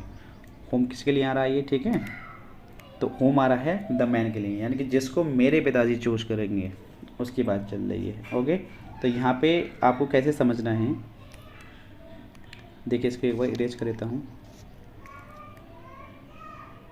तो यहाँ पे आपको समझना है कि देखिए जैसे यहाँ पे सब्जेक्ट और वर्ब है, इसका सब्जेक्ट ही नहीं है, मतलब यहाँ पे has verb plus main verb है, helping verb plus main verb है, सब्जेक्ट नहीं है, तो यहाँ यूज कर लेंगे हम हो का, और इससे पहले सब्जेक्ट है यहाँ पर, तो यहाँ यूज करेंगे हम होम का। ओके, नेक्स्ट रूल देखते हैं। नेक्स्ट रूल है हमारा, देखिए अगर किसी सेंटेंस में द ओनली आ रहा हो, स्ट्रक्चर ये होना चाहिए द ओनली वन ऑफ, उसके बाद आने वाला नाउन कैसा होएगा, प्लूरल ही नाउन आएगा और प्लूरल ही प्रोनाउन आएगा। ये बात समझनी है आपको, द ओनली सेंटेंस में लिखा आ रहा हो, उसके बाद वन भी होगा, ऑफ भी होगा, तो आने वाला नाउन कैसा होगा, हमेशा प्लूरल नाउन होगा या प्लूरल ही प्रोनाउन होगा। और वर्ब हमेशा कैसे आएगी, सिंगुलर वर्ब आएगी। कैसी वर्ब आएगी, सिंगुलर। इसी के साथ साथ एक चीज़ और समझ लें, ये सेंटेंस में अगर द ओनली वन लिखा जाए, ठीक है, तो उसके साथ हमेशा हम दैट ही यूज करेंगे। हु विच यूज नहीं कर सकते या होम यूज नहीं करेंगे। ओके, इस बात का ध्यान रखना है आपको। तो this is the only one of the books. तो एरर आपको कहाँ मिल सकता है भाई, एरर कहाँ मिलेगा, किस तरीके से एरर मिल सकता है इस तरीके के रूल में। तो आपको ध्यान रखना है द ओनली लग गया है द, ठीक है, द ओनली लग गया है तो सबसे पहली बात तो ये कंजक्शन का एरर आ सकता है, दैट ही आएगा यहाँ पे। दूसरी कंडीशन अगर द ओनली वन लिख दिया है तो सिंगुलर वर्ब आएगी, तो सिंगुलर वर्ब दे रखी तो सही है, यहाँ पे आर दे सकता है। तीसरा एरर क्या दे सकता है यहाँ से कि यहाँ पे जो नाउन या प्रोनाउन होगा वो सिंगुलर दे सकता है आपको। लिखना क्या है हमें प्लूरल, तो बुक्स यहाँ पे हमारा बुक्स है तो ठीक है, यहाँ पे बुक लिख सकता था, ठीक है, एरर अगर उससे बनाना होता तो यहाँ पे 3 तरीके से एरर बन सकते हैं, इस चीज़ का आपको ध्यान रखना है। नेक्स्ट रूल देखते हैं, देखिए जैसे नन है, नथिंग है, शेम है, फ्यू है, लिटिल है, द ओनली है, ऑल है। अगर ये सुपरलेटिव डिग्री ऑफ एडजेक्टिव के साथ आते हैं तो रिलेटिव प्रोनाउन हमेशा दैट यूज करते हैं, ठीक है। अगर ये एडजेक्टिव ऐसे याद रखना है आपको, अगर ये एडजेक्टिव है, ठीक है, तो इनके साथ हमेशा क्या यूज करेंगे हम, दैट का यूज करेंगे। जैसे all that glitter is not gold, तो ऑल के साथ क्या यूज कर लिया हमने, दैट का यूज कर लिया। इनमें से कोई और फ्रेज भी आएगी उसके साथ भी हम क्या यूज करेंगे, दैट का यूज करेंगे। Do you have any questions, any आ गया यहाँ पे देखिए, ठीक है, तो यहाँ क्या यूज करेंगे हम, दैट का यूज करेंगे। तो ये फ्रेज है आपको याद रखनी है कि नन हो, नथिंग हो, same but few, the only, all हो, या कोई सुपरलेटिव एडजेक्टिव हो तो उसके साथ हम क्या यूज करते हैं, दैट का यूज करते हैं। ओके, चलिए नेक्स्ट रूल देखते हैं। नेक्स्ट रूल है हमारा, अच्छा ये रूल तो हमने बता दिया है वैसे आपको, देखिए ये बता दिया है मैंने आपको, ईदर का यूज करते हैं। ईदर का मतलब होता है दो में से कोई नहीं, अगर दो से ज़्यादा की बात चलती है तो एनी वन का यूज कर लेंगे। जैसे देर आर 3 बुक्स, यहाँ 3 बुक्स की बात चल रही है ऑन द टेबल, तो उन्होंने कह रहा है either of them is on English, तो यहाँ पे ईदर ऑफ नहीं आएगा, क्या आएगा यहाँ पे, एनी वन का यूज करेंगे। क्यों यूज करेंगे, क्योंकि बुक्स क्या है यहाँ पे, 3 बुक्स हैं। अगर 2 होती तो इधर हमारा ठीक था, 2 से ज़्यादा हैं तो यहाँ पे क्या यूज करेंगे हम, एनी वन का यूज करेंगे। बस इसी रूल में इतना ही समझाया गया है। ओके, चलिए नेक्स्ट रूल देखते हैं। देखिए रिफ्लेक्सिव प्रोनाउन, ये कह रहा है रिफ्लेक्सिव प्रोनाउन कभी भी सब्जेक्ट की तरह काम नहीं करता है। तो सी एंड माई सेल्फ क्या है, ये सब्जेक्टिव केस है, तो सब्जेक्टिव केस ये आना चाहिए ना। तो ये किसका ऑब्जेक्ट, पॉजेसिव प्रोनाउन, वो रिफ्लेक्सिव प्रोनाउन है आई का, तो यहाँ पर आएगा आई, सी एंड आई, ठीक है भाई। अब यहाँ पे सी एंड आई ये ठीक हो गया, इस सेंटेंस इसने ठीक करके लिख रखा है। तो बस इसमें यही समझाया है कि जो रिफ्लेक्सिव प्रोनाउन होता है किसी भी सेंटेंस का सब्जेक्ट नहीं बनता है, या ऑब्जेक्टिव केस होता है वो सब्जेक्ट नहीं बनता है, ठीक है, इस चीज़ का आपको ध्यान रखना है। नेक्स्ट रूल है हमारा, ईच अदर का यूज करते हैं हम 2 व्यक्तियों के लिए, और वन अनदर का यूज करते हैं हम 2 से ज़्यादा व्यक्तियों के लिए, ठीक है, ये ध्यान रखना है। अब सेंटेंस में देखेंगे, प्रिया है, प्रियंका एंड आई 3 व्यक्ति हैं, तो क्या आना चाहिए, ईच अदर आएगा या वन अनदर आएगा, बताइए। तो आपका जवाब है वन अनदर आएगा, ठीक है भाई, ये ध्यान रखना है आपको। भाई 3 व्यक्ति हो गए तो क्या आएगा, वन अनदर आएगा, क्योंकि मैंने आपको समझाया है ईच अदर का यूज करते हैं 2 व्यक्तियों के लिए, और 2 से ज़्यादा हों तो यूज करेंगे हम वन अनदर का। ओके, नेक्स्ट रूल देखते हैं। देखिए बीइंग है, बीइंग के बाद कोई एडजेक्टिव उसके बाद आने वाली क्लाउज के सब्जेक्ट से रिलेटिव नहीं है, यानी कि ये कहना चाह रहा है कि जो बीइंग आ रहा है, यानी कि जो क्लाउज है इससे कोई इफेक्ट नहीं है, तो वहाँ पे हम सब एज ए सब्जेक्ट यूज करते हैं इट का, ठीक है। इट का यूज कर सकते हैं सेंटेंस के सेंस के अनुसार। तो यहाँ पे it being rainy day we did not go out, वो कहना चाह रहा है कि अगर बारिश का मौसम है तो मैं बाहर नहीं जाऊँगा, मुझे बाहर नहीं जाना चाहिए था, ठीक है भी। तो यहाँ पे लिख दिया इसने इट, यहाँ पर अगर बीइंग लिखा आ रहा है तो आपको वहाँ पे कोई ना कोई सब्जेक्ट लिखना पड़ेगा, यहीं एरर बन जाता है। बीइंग आ रहा है, जैसे यहाँ पर भी बीइंग आ रहा है, तो आपको अगर लिख जाए ना कि यहाँ पे बीइंग आ रहा है और यहाँ पर भी, और ये इस सेंटेंस से कोई इफेक्ट ही नहीं पड़ रहा है, क्या सेंटेंस से कोई रिलेटिव है ये बताइए। तो यहाँ पे हम क्या यूज कर लेंगे, कोई ना कोई सब्जेक्टिव केस यूज करेंगे हम, ठीक है। यहाँ पे दैम है तो दे यूज कर लिया हमने, यहाँ पे कुछ नहीं था तो हमने इट यूज कर लिया, बिल्कुल डमी इट बोलते हैं, इसका कोई सेंस ही नहीं है। देखिए नेक्स्ट रूल क्या है, ये बहुत ज़्यादा इंपॉर्टेंट होता है 77 रूल। इसमें क्या होता है, देखिए जैसे यहाँ Ram is as good as, जैसे कुछ कंजक्शन होते हैं, इफ़ नॉट आ जाए, यहाँ पे लिखना हो जाए, इन लगाया जाए या एंड लगाया जाए, तो अगर इधर भी डिग्री आ रही है इधर भी डिग्री आ रही है, तो इधर देखिए इधर पॉजिटिव डिग्री भी आ सकती है, इधर कंपेरेटिव डिग्री आ सकती है, मतलब कोई सी भी डिग्री आ सकती है, लेकिन वो अपने आप में कंप्लीट होनी चाहिए। जैसे यहाँ राम इज़ एज गुड, तो इसके साथ एज आना चाहिए, Ram is as good as, if not better than. देखिए कि यहाँ पे देन आ गया, इससे पहले बेटर कंपेरेटिव डिग्री है, तो सेंटेंस ठीक है अपने आप में ये। लेकिन इससे पहले यहाँ पे क्या है, यहाँ एज गुड के बाद एज आना चाहिए, क्योंकि हमने इंटर में पढ़ी हुई हैं ये चीज़ डिग्रियाँ, एज के बाद एज आता है, ठीक है, सो एज आता है। तो इसका एक रूल है, ये ध्यान रख लेना आपको, अगर कोई एंड से जुड़ रहा है तो उसके बाद अगर देखिए कंपैरेटिव डिग्री आ रही हो तो कंपैरेटिव लिख देंगे, अगर पॉजिटिव डिग्री आ रही हो तो पॉजिटिव लिख देंगे। यही चीज़ अगर इफ़ नॉट आ रहा हो लिखो एज की जगह, तो इधर भी चाहे वही चीज़ हो, एडजेक्टिव आ रहा हो बीच में, एज आ रहा हो, इधर भी एज आ जाएगा। ये इधर कंपैरेटिव डिग्री आ रही हो और देन आ रहा हो तो कोई दिक्कत नहीं है। मैं यही चीज़ समझाना चाह रहा हूँ आपको, उससे मैं समझिए, आप इसे समझ लीजिए एक बार। देखिए मैं समझाता हूँ, इफ़ नॉट लिखवाया जाए या इन लिखवाया जाए या एंड मिल जाए आपको, तो मैं समझाना चाह रहा हूँ आपको, अगर दोनों तरफ एडजेक्टिव, दोनों तरफ हमें क्या मिलते हैं, सेंटेंस मिलते हैं, डिग्री ऑफ कंपैरिजन बनवाए, तो ये अपने आप में क्या होने चाहिए, कंप्लीट सेंस होना चाहिए इनका। अगर यह एज के बीच में डिग्री रखनी पड़े तो एज के बीच में रखो, सो एज के बीच में रखनी पड़े तो सो एज के बीच में रखो, इसी तरीके से यहाँ, ठीक है भाई। अगर इधर से मतलब सी डी हो और उसके बाद देन यूज करना पड़े, इसी तरीके से यहाँ C D plus than use करना पड़े। जैसे वहाँ पे एज गुड एज नहीं लिखा था तो वहाँ पर हमें एज लिखना ही पड़ेगा। ओके, दोनों तरफ हमारी कोई सी भी डिग्री आ सकती हैं, लेकिन आपको ध्यान रखना है दोनों अपने सेंस में कंप्लीट होनी चाहिए। ओके, चलिए नेक्स्ट रूल देखते हैं। 78 रूल क्या है, देखिए हमें जब हम कंपैरेटिव डिग्री में किसी एक व्यक्ति को अधिक या ज़्यादा या कम बताना हो किसी चीज़ के बारे में कि वो इंटेलिजेंट, ज़्यादा इंटेलिजेंट है या कम इंटेलिजेंट है, तो उससे पहले हम मोर या लेस यूज कर लेते हैं, लेकिन हर जगह दोनों डिग्री पॉजिटिव होनी चाहिए। जैसे Radha is more wise then intelligent, देखिए देन क्या है अपने आप में, सॉरी इंटेलिजेंट क्या है अपने आप में, पॉजिटिव डिग्री है, और वाइज क्या है, ये भी पॉजिटिव डिग्री है। लेकिन कंपेयर किससे की जा रही है, देन से। जब देन से की जा रही है तो पहले वाले एडजेक्टिव से पहले क्या यूज करेंगे हम, मोर। तो वो यह कहना चाह रही है जब एक व्यक्ति के अंदर दो क्वालिटी हों, क्या हों, जब एक व्यक्ति के अंदर दो क्वालिटी हों कि राधा इज़ मोर वाइज, यानी कि वो इंटेलिजेंट से ज़्यादा वाइज ज़्यादा है, ठीक है, तो ऐसी कंडीशन में हम मोर यूज करेंगे। जैसे नेक्स्ट एग्जाम्पल है, Ram is less clever than diligent, यानी कि जो राम है वो बहुत कम क्लेवर है देन इंटेलिजेंट से, यानी कि जो इंटेलिजेंट ज़्यादा है और क्लेवर कम है। तो यहाँ पे ये सेंस निकलना है, ठीक है, तो इस चीज़ का ध्यान रखना है। डिग्री ऑफ कंपैरिजन अच्छी तरीके से पढ़ लेने हैं आपको, वो डिटेल में मैं पढ़ा दूँगा। देखिए कुछ डिग्री ऐसी होती हैं, यानी कि कुछ एडजेक्टिव ऐसे होते हैं, एडजेक्टिव ही तो डिग्री होते हैं हमारे, कुछ एडजेक्टिव ऐसे होते हैं जो अपने आप में पीढ़ी होते हैं। पीढ़ी का मतलब होता है पॉजिटिव डिग्री होती है, उनकी हम सुपरलेटिव डिग्री या कंपैरेटिव डिग्री नहीं बना सकते, यानी कि उनके साथ हम मोर या मोस्ट लगाकर उनको हम सुपरलेटिव या कंपैरेटिव फॉर्म में नहीं ले जा सकते। तो आपको ये याद रख लेना एडजेक्टिव कौन कौन से होते हैं। आइडियल है, यूनिक है, एक्सीलेंट है, परफेक्ट है, अनमैच्ड है, अनपैरेलल है, मेजर है, एक्सट्रीम है, यूनिवर्सल है, होल है, कंप्लीट है, फुल है, राउंड है, सर्कुलर है, सैफर्ड है, ट्रायंगुलर है, ये सारे याद कर लेने हैं। रेक्टेंगुलर है, पैरेलल है, गोल्डन है, मिल्की, ठीक है। ये अपने आप में क्या होते हैं, पीढ़ी होते हैं, यानी कि अपने आप में पॉजिटिव डिग्री होते हैं। इनके साथ हम सुपरलेटिव के लिए मोस्ट या कंपैरेटिव के लिए मोर लगा के इनको हम एक्स्ट्रा ऐड नहीं कर सकते, यानी कि हम मोर नहीं लगा सकते, कंपैरेटिव नहीं बना सकते इनका हम, या सुपरलेटिव नहीं बना सकते, ठीक है, ये ध्यान रखना है। नेक्स्ट देखिए, जैसे यहाँ देखिए अपने आप में ये एग्जाम्पल दे रखा, परफेक्ट अपने आप में क्या है, कंप्लीट डिग्री है, तो इसके साथ हम मोस्ट यूज नहीं करेंगे, द भी यूज नहीं करेंगे, ठीक है।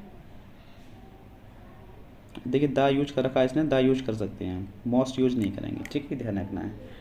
दिस इज़ द परफेक्ट, क्योंकि मोस्ट और द के तो मोस्ट और मोर का रूल ही तो बताया पीछे हमने, ठीक है, मोर यूज नहीं होगा और मोस्ट यूज नहीं होगा, तो द यूज कर सकते हैं। परफेक्ट आ गया, this is the perfect day of this winter. अब देखिए नेक्स्ट क्वेश्चन क्या है हमारा, फीवर देन का यूज करते हैं हम काउंटेबल नाउन के साथ, और लेस देन का यूज करते हैं हम अनकाउंटेबल नाउन के साथ। अगर कहीं देखिए फीवर देन आ रहा है तो उसके साथ हमारा काउंटेबल नाउन होना चाहिए, अगर लेस देन आ रहा है तो उसके साथ अनकाउंटेबल नाउन होना चाहिए, या उल्टा भी दे सकता है, वो काउंटेबल नाउन दे रखा है तो उसके साथ हमें फीवर देन यूज करेंगे, अनकाउंटेबल नाउन दे रखा है तो लेस देन यूज करेंगे। जैसे there are fewer than 20 candidates हैं, अब देखिए 20 कैंडिडेट्स हैं तो इसको तो हम गिन सकते हैं, लीव रखा है 20 कैंडिडेट्स, तो हम यहाँ पे क्या यूज करेंगे, हमेशा फीवर देन यूज करेंगे, लेस देन लिख के दे देगा वो आपको यहाँ पे अगर एरर बनाना है तो उसको। ओके, तो आई नीड लेस देन, देखिए यहाँ पे लेस देन लिख दिया है। अब यहाँ क्या है 20 बैग्स ऑफ राइस, तो राइस है ये क्या है अनकाउंटेबल नाउन है, तो इसके साथ हमने क्या लिख दिया है लेस देन। ओके, क्योंकि इसे काउंटेबल बनाने के अनकाउंटेबल नाउन को काउंटेबल बनाने के लिए तो जोड़ते हैं हम 20 या 200 या पीस ऑफ या ए पीस ऑफ, इस तरीके से वर्ड जोड़ते हैं। तो इसने यहाँ पे काउंटेबल बना रखा है किसको, क्योंकि ये राइस के लिए ही आ रहा है लेस देन। ठीक है, ध्यान रखना है आपको। नेक्स्ट रूल देखते हैं। नेक्स्ट रूल क्या है हमारा, देखिए फ्यू हो, ए फ्यू हो, द फ्यू हो, इसमें बस आपको इतना समझना है, मैं रुक जाइए, फ्यू हो, ए फ्यू हो, द फ्यू हो या वेरी फ्यू हो, उसके साथ हमेशा प्लूरल काउंटेबल नाउन आएगा जिसको हम गिन सकते हैं। फ्यू अपने आप में एक नेगेटिव वर्ड होता है, ए फ्यू का मतलब होता है कुछ, द फ्यू का मतलब होता है जो कुछ।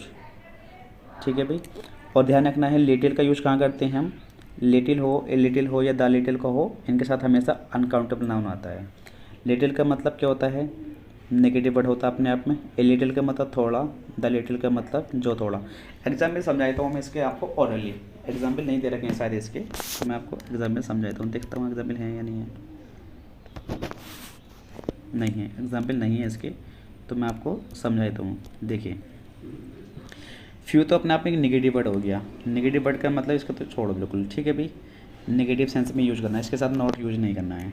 फ्यू का मतलब कुछ होता है, माना जैसे मान लीजिए ये गिलास है, तो आप किसी के घर गए, ठीक है भाई, आपको प्यास लग रही है कुछ भी, तो एक में कुछ इतना वाटर है, मान लीजिए एक गिलास में इतना वाटर है और एक में बिल्कुल थोड़ा सा वाटर है, तो ए फ्यू का मतलब हो गया कुछ।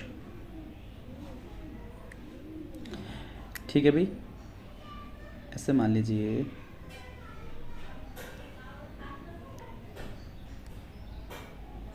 देखिए ये थोड़ा सा वाटर है, इसमें थोड़ा सा, ऐसे मान लीजिए वाटर है, तो आपको प्यास लग रही है। ठीक है भाई, माना ऐसे मान लीजिए कुछ भी चीज़ है, वाटर मान लीजिए, तो वाटर के साथ हम ये वाले नाउन यूज़ कर लेंगे, प्रोनाउन यूज़ कर लेंगे। ठीक है, और काउंटेबल के साथ ये यूज़ कर लेंगे हम। जैसे मान लीजिए मैं चाय वाली बात चल रहा हूँ, तो ये वाली इनके लिए हम ये यूज़ करेंगे। आपको कुछ वाटर चाहिए जिससे आपका काम चल जाए, तो मतलब अगर इसमें इतना वाटर है और इससे आपका काम चल जाएगा, तो आप वहाँ पर यूज़ करेंगे ए लिटिल का। क्या यूज़ करेंगे हम वहाँ पर, ए लिटिल का यूज़ कर लेंगे, ए लिटिल वाटर।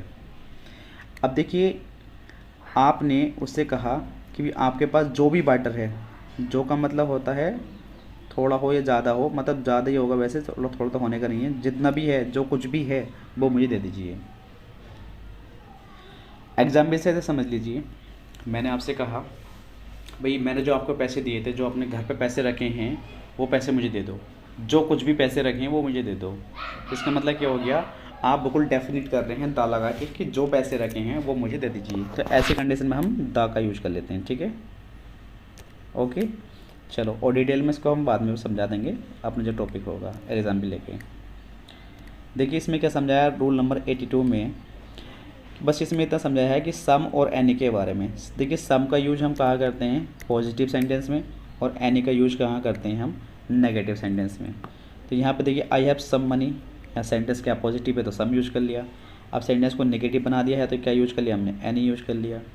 लेकिन सेंटेंस जब इंट्रोगेटिव बन जाए तो इंट्रोगेटिव सेंटेंस में सम या एनी का प्रयोग होता है, मतलब दोनों का यूज हम कर सकते हैं। Have you some milk, interrogative sentence है तो सम आ गया। हैव यू एनी मनी, तो यहाँ पे क्या है इंट्रोगेटिव सेंटेंस नेगेटिव हो गया है। तो देखिए इंट्रोगेटिव सेंटेंस में सम का यूज भी कर सकते हैं, एनी का भी यूज कर सकते हैं, अगर वो पॉजिटिव सेंटेंस है तो भी। ठीक है, कोई दिक्कत वाली बात इसमें नहीं है। जैसे अगर ये कह रहा है कि लेकिन सब्जेक्ट के पार्ट या पार्ट में एनी का प्रयोग हो, या सब्जेक्ट, यानी कि ऐसा समझ लो अगर ये सेंटेंस के सब्जेक्ट बन रहे हों तो कोई दिक्कत नहीं है, नोट लगा भी सकते हो उनके साथ, ना भी लगा सकते हैं। ठीक है भाई, यानी कि ये अपने आप में एनी भी आ सकता है स्टार्टिंग में, और सम भी आ सकता है, चाहे वो नेगेटिव हो या पॉजिटिव हो। जैसे यहाँ देखिए एनी दे रखा है, एनी कैंडिडेट कैन, यह सेंटेंस क्या है बिल्कुल पॉजिटिव है, तब भी एनी दे रखा है, तो ये सब्जेक्ट का सब्जेक्ट अगर बन रहा है तो ये अपने आप में क्या है, एनी आ सकता है। ठीक है, तो यहाँ पे देखिए नेगेटिव नहीं है सेंटेंस ये भी, तो यहाँ पर भी एनी आ सकता है। यहाँ नेगेटिव है तो यहाँ पर सम आ सकता है, यहाँ भी नेगेटिव है तो यहाँ पर भी सम आ सकता है। तो ये अगर ये सब्जेक्ट बन रहे हैं किसी भी सेंटेंस के, चाहे सेंटेंस पॉजिटिव हो या नेगेटिव हो, तो इनका यूज हम कर सकते हैं। देखिए मेरे प्यारे साथियों, रोल नंबर हम देखते हैं 83।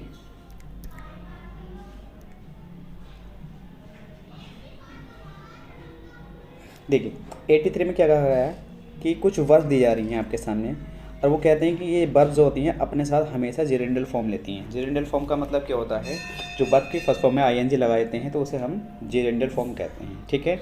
यानी कि कुछ ऐसी वर्ब होती हैं जिनके बाद हमेशा क्या आएगा, अपनी जेरेंडल फॉर्म आएगी। तो ये वर्ब हमें याद रखनी होती हैं। जैसे आपके सामने ये वर्ब इंक्लूड है, देखिए सारे वर्ब हैं, जैसे एडमिट है, अप्रिशिएट है, अवॉइड है, कंसाइडर है, कंटेम्पलेट है, डिले है, डिनाई है, डिटेस्ट है, डिसलाइक करना, ठीक है, एन्जॉय, एंड्यूर है, एस्केप होता है, एक्सक्यूज़ होता है, फैंसी होता है, फैंसी, फॉरगिव है, मेंशन है, माइंड है, पोस्टपोन होता है, प्रपोज होता है, रिस्क होता है, रेसिस्ट होता है। तो ये वर्ब हमको याद कर लेनी है, ठीक है।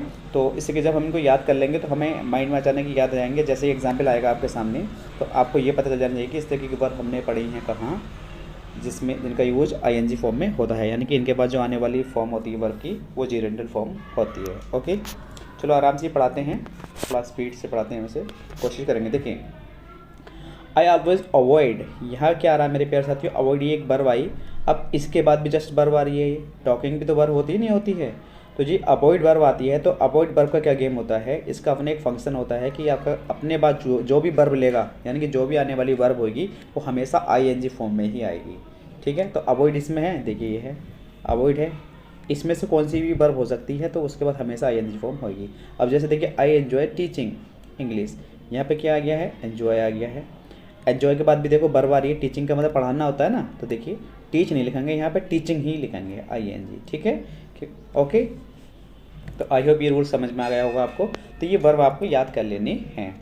रूल नंबर देखते हैं 84।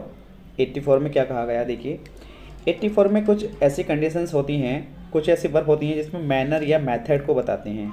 तो उसमें जब मैनर या मेथड को बताना होता है तो हम वहाँ पर हाउ टू प्लस वर्ब की फर्स्ट फॉर्म का यूज करते हैं। क्या यूज करते हैं, हाउ टू प्लस वर्ब की फर्स्ट फॉर्म, हाउ यूज करेंगे, फिर टू प्लस उसके बाद वर्ब की फर्स्ट फॉर्म यूज करेंगे। ऐसी कौन कौन सी वर्ब होती हैं जिसके साथ हमें हाउ टू यूज करना पड़ेगा।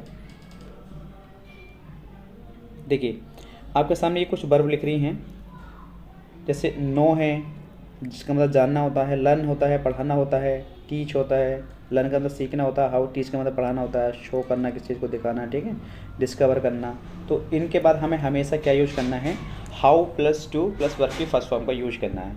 जैसे एग्जाम्पल में दिया जा रहा है, देखिए एग्जाम्पल से ही समझ में आता है, रूल कोई भी हो एग्जाम्पल से ही बेहतर समझ में आता है। जैसे एग्जाम्पल लिख रहा है आपके सामने, my teacher taught me how to teach English, यानी कि मेरे टीचर ने मुझे बताया या मुझे पढ़ाया कि how to teach English, English को कैसे पढ़ाते हैं, इंग्लिश को कैसे पढ़ाते हैं। तो इसलिए हम यहाँ पे हाउ टू टीच का यूज करते हैं। अब देखिए यहाँ पे वर्ब कौन सी आ गई, ये टीच आ गई, यहाँ पे है देखो ये वर्ब टीच, तो यहाँ पे टीच आ गई है, तो उसके बाद जो हमें यूज करना है हाउ टू का यूज करना होता है। ऐसा क्यों होता है कि कोई भी चीज़ हमें एक मैनर बताती है, क्यों कि हम इंग्लिश पढ़ाते हैं या मैथ पढ़ाते हैं या कोई भी टॉपिक पढ़ाते हैं तो उसके बारे में डिस्कशन करना कि हम उसको कैसे पढ़ाते हैं, ठीक है। जैसे एग्जाम्पल में खुद कहा गया है इसने कि मेरे टीचर ने मुझे बताया कि इंग्लिश को कैसे पढ़ाते हैं, ठीक है। दूसरा तरीका इसका यह है, अगर समझ में नहीं आता है तो इन वर्ब को याद रख लेना है। इन वर्ब के बाद हमेशा क्या आएगा, हाउ टू प्लस वर्ब की फर्स्ट फॉर्म आएगी। अगर नहीं आ रही है तो वहाँ पर आपका एरर बन जाएगा, गलत होगा, ठीक है भाई। नेक्स्ट सेंटेंस है जैसे the teacher knows how to handle such voice. देखिए अब यहाँ सेंटेंस में क्या कहना चाह रहा है, नोज एक अपना पे वर्ब आ गई जो कि इसमें है, देखिए ये है।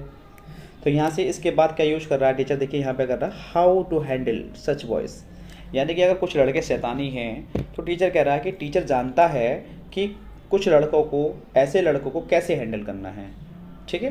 तो यहाँ पे हाउ टू प्लस वर्ब की फर्स्ट फॉर्म का यूज करते हैं इन वर्ब के बाद। आई होप ये चीज़ भी समझ में आई होगी। बढ़ते हैं हम नेक्स्ट रूल की ओर।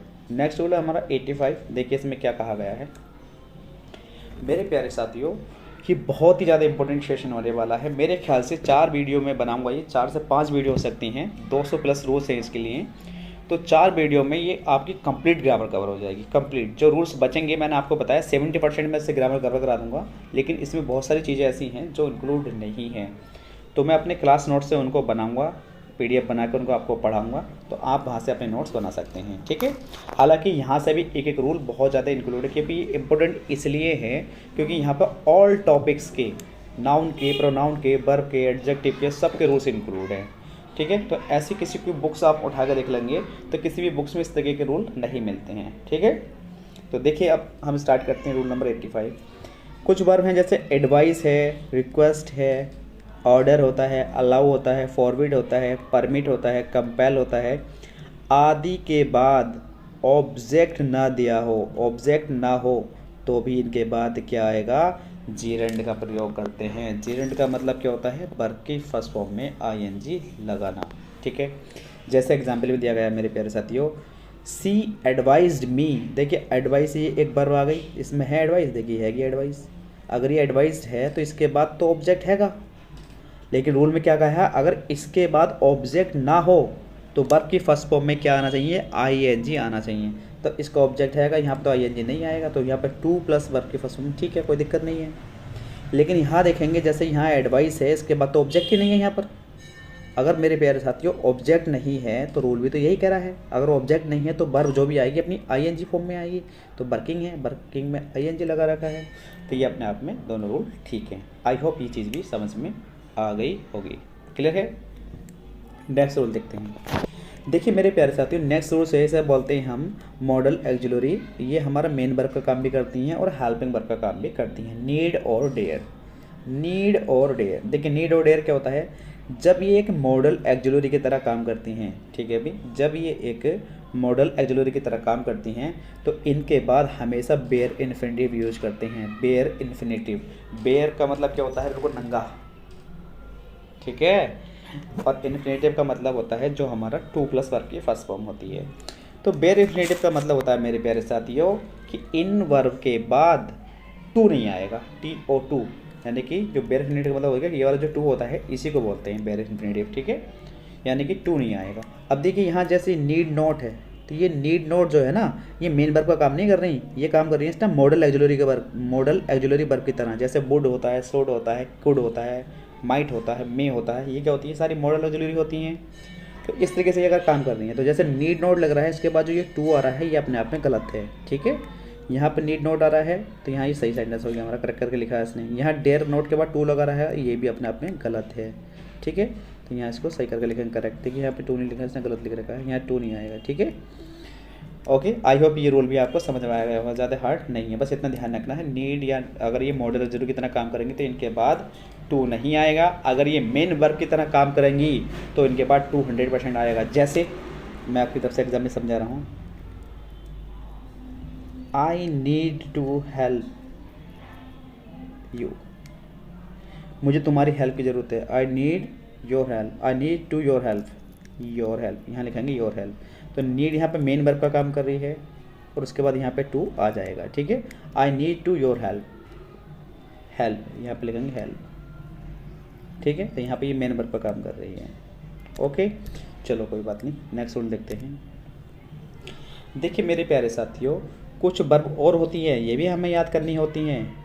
अगर हम कंपटीशन की तैयारी कर रहे हैं, एक अच्छे लेवल पे स्टैंड कर रहे हैं, तो ये याद ही रखनी पड़ेंगी हमें। जैसे मेक है, हेल्प है, सी है, हियर है, लेट है, विड है, इनके बाद भी टू नहीं आता है, इनके बाद भी टू नहीं आता है। लेकिन इनको कह रहा है सेंटेंस में कि लेकिन इनके साथ पैसिव वॉइस में टू का प्रयोग किया जाता है। अगर ये एक्टिव वॉइस में बना हुआ सेंटेंस है तो इनके बाद टू नहीं आएगा। अगर ये सेंटेंस पैसिव वॉइस में बना हुआ है, इसमें ये वर्ब आ रही हैं, तो इसके साथ हम टू यूज कर लेंगे। जैसे सेंटेंस दोनों दिए गए हैं, देखिए एक्टिव भी और पैसिव भी। देखिए यहाँ लिखा है मेरे प्यारे साथियों, सी लेट मी गो, यहाँ पे लेट आ गया तो कहीं सेंटेंस में टू आ रहा है, नहीं आ रहा, आपका जवाब में नहीं आ रहा, तो ये सेंटेंस अपने आप में ठीक है, तो यहाँ पे हम टू यूज ही नहीं करेंगे। अगर ये एक्टिव फॉर्म में बना हुआ सेंटेंस है तो इसके बाद टू नहीं आएगा। लेकिन मेरे प्यारे साथियों अगर इसको हम किस में बना दें, पैसिव वॉइस में बना दें। जी साथियों देखिए, अब एक मिनट में समझाता हूँ इसको। देखिए इसमें क्या कहा गया है, ये जो हेल्प, ये जो वर्ब दे रखी हैं आपके सामने, अरे हट भाई, ये जो वर्ब आपके सामने दे रखी हैं, तो वो कह रहा है कि इनके बाद हमेशा बेयर इन्फिनिटिव का यूज किया जाएगा। लेकिन इनमें एक लेट जो वर्ब है वो एक ऐसी वर्ब है, ठीक है, जिसमें एक्टिव वॉइस में भी और पैसिव वॉइस में भी बेयर इन्फिनिटिव को यूज किया जाता है। लेकिन इनमें क्या कहा गया है कि अगर इनके बाद हमेशा क्या यूज किया जाएगा, बेयर इन्फिनिटिव को यूज किया जाएगा। लेकिन फिर इसमें आगे ये भी बोला है, लेकिन अगर पैसिव वॉइस में अगर इनका यूज करा जाए तो टू का यूज करते हैं। किसके साथ, इन सब के साथ यूज कर सकते हैं टू का हम, लेकिन किसके साथ नहीं करते हैं, बस लेट के साथ नहीं करते हैं। जैसे देखिए यहाँ पर भी लेट है, ये एक्टिव वॉइस में बना हुआ है, तो इसके बाद तो टू आएगा ही नहीं, तो ये तो पहला रूल हमारा हो गया। लेकिन यहाँ पर देखिए पैसिव वॉइस में बना हुआ है, तो यहाँ पे टू आना चाहिए था, लेकिन एक लेट ही एक ऐसी वर्ब है जिसके बाद टू नहीं आएगा पैसिव वॉइस में भी, ठीक है। अगर यहाँ पे लेट की जगह मेड होता, हेल्ड होता, सी होता, ठीक है, तो इनके साथ यहाँ पे हम टू लिखते, टू गो लिखते फिर यहाँ पे, ठीक है। तो आई होप ये चीज़ आपको समझ में आ गई होगी। अगर नहीं आई हो तो मैं ये चीज़ समझाना चाह रहा हूँ मेरे प्यारे साथियों। जैसे यहाँ लिख रहा है आई वाज लेट लिख रहा है, तो लेट के बाद तो पैसिव वॉइस में इन्फिनेटिव का यूज करना ही नहीं है, यानी कि गो है तो गो ही आ जाएगा, गो बाई हरा, ओके। लेकिन अगर मैं ये कहना चाह रहा हूँ कि अगर इसके स्थान पर यानी कि लेट के स्थान पर अगर मैं कोई और वर्ब लिख दूँ, मेड, यानी कि देखिए यहाँ पे मेड की भी तो है ना, मेड लिख दूँ या हेल्प्ड लिख दूँ या सीन लिख दूँ या हियर्ड लिख दूँ या बिड लिख दूँ, बेड लिख दूँ, बस लेट को छोड़ के, तो मैं यहाँ पर फिर टू गो का यूज करूँगा, टू गो। आई होप अब ये चीज़ आपको समझ में आ गई होगी, क्योंकि ये पैसिव वॉइस में बना हुआ सेंटेंस है, तो पैसिव वॉइस में यूज कर सकते हैं। रूल आपके सामने लिखा हुआ है, ओके। आई होप ये चीज़ में आपको अब समझ में आ गई होगी। देखते हैं अब हम नेक्स्ट रूल क्या है। देखिए नेक्स्ट रूल आपके सामने दे रखा है 88। कुछ वर्ब होती हैं ऐसी, कुछ वर्ब ऐसे होते हैं जो अपने बाद हमेशा क्या लिखते हैं, ऑब्जेक्ट प्लस वेयर इन्फिनेटिव का यूज करते हैं। अपने बाद ऑब्जेक्ट प्लस वेयर इन्फिनेटिव, यानी कि अपने बाद ऑब्जेक्ट भी लेंगे और उसके बाद हमेशा वेयर इन्फिनेटिव लेंगे। वेयर इन्फिनेटिव का मतलब होता है डायरेक्ट वर्ब लेंगे, ना कि इसके बाद टू प्लस वर्ब की फर्स्ट फॉर्म लेंगे, ठीक है। जैसे वर्ब लिख रही है आपके सामने, जैसे आपके सामने लिख रही है डेयर है, मेक है, हियर है, सी है, एक मिनट मैं दूसरा बना लेता हूँ, बाच है, लेड है, विड है, ठीक है। इनके बाद हमेशा क्या आएगा, ऑब्जेक्ट आएगा, फिर वेयर इन्फिनेटिव आएगा, किस में, एक्टिव सेंटेंस में। जैसे लिख रहा है, देखिए एग्जाम्पल दिया है इसका, नहीं दिया। जैसे कुछ वर्ब्स ये भी हैं, हाँ देखिए इसमें ना ऐसा रूल दिया गया है कि ये जो रूल, कुछ वर्ब्स ये जो हैं ये अपने बाद हमेशा क्या लेंगे, टू इन्फिनेटिव लेंगी, लेकिन इनमें से कुछ इन वर्ब को निकाल कर जो बची ये हमेशा क्या लेंगे, वेयर इन्फिनेटिव लेंगे। जैसे यहाँ देखिए I was made to laugh, यहाँ पे देखिए मेड है, तो उसके बाद यहाँ पे पैसिव वॉइस में बना हुआ स्ट्रक्चर है, तो वही सेंड रोल है पिछला वाला, तो यहाँ पे पैसिव वॉइस में बना हुआ है, तो मेड के बाद टू लाफ आ रहा है, ठीक है, अपने आप में। यहाँ पे सीन आ रहा है तो टू आ जाएगा, देखिए यहाँ पे, ठीक है। तो वही पिछला वाला रूल है, बिल्कुल सेम, कुछ नहीं है, बस इसमें ये चीज़ समझाई गई है। तो एग्जाम्पल से आप समझ सकते हैं जो अभी मैंने समझाया था। देखिए मेड आ गया है तो उसके बाद टू प्लस वर्ब के फर्स्ट फॉर्म लगा लेंगे, या सीन आ गया तो यहाँ टू प्लस वर्ब के फर्स्ट फॉर्म लगा लेंगे। क्यों लगा लेंगे, क्योंकि पैसिव वॉइस में बने हुए सेंटेंस हैं, अगर ये एक्टिव में होते तो इनके साथ टू नहीं आता, ठीक है। आई होप ये चीज़ समझ में आ गई होगी। अब देखते हैं नेक्स्ट रूल। नेक्स्ट रूल है हमारा 89 है।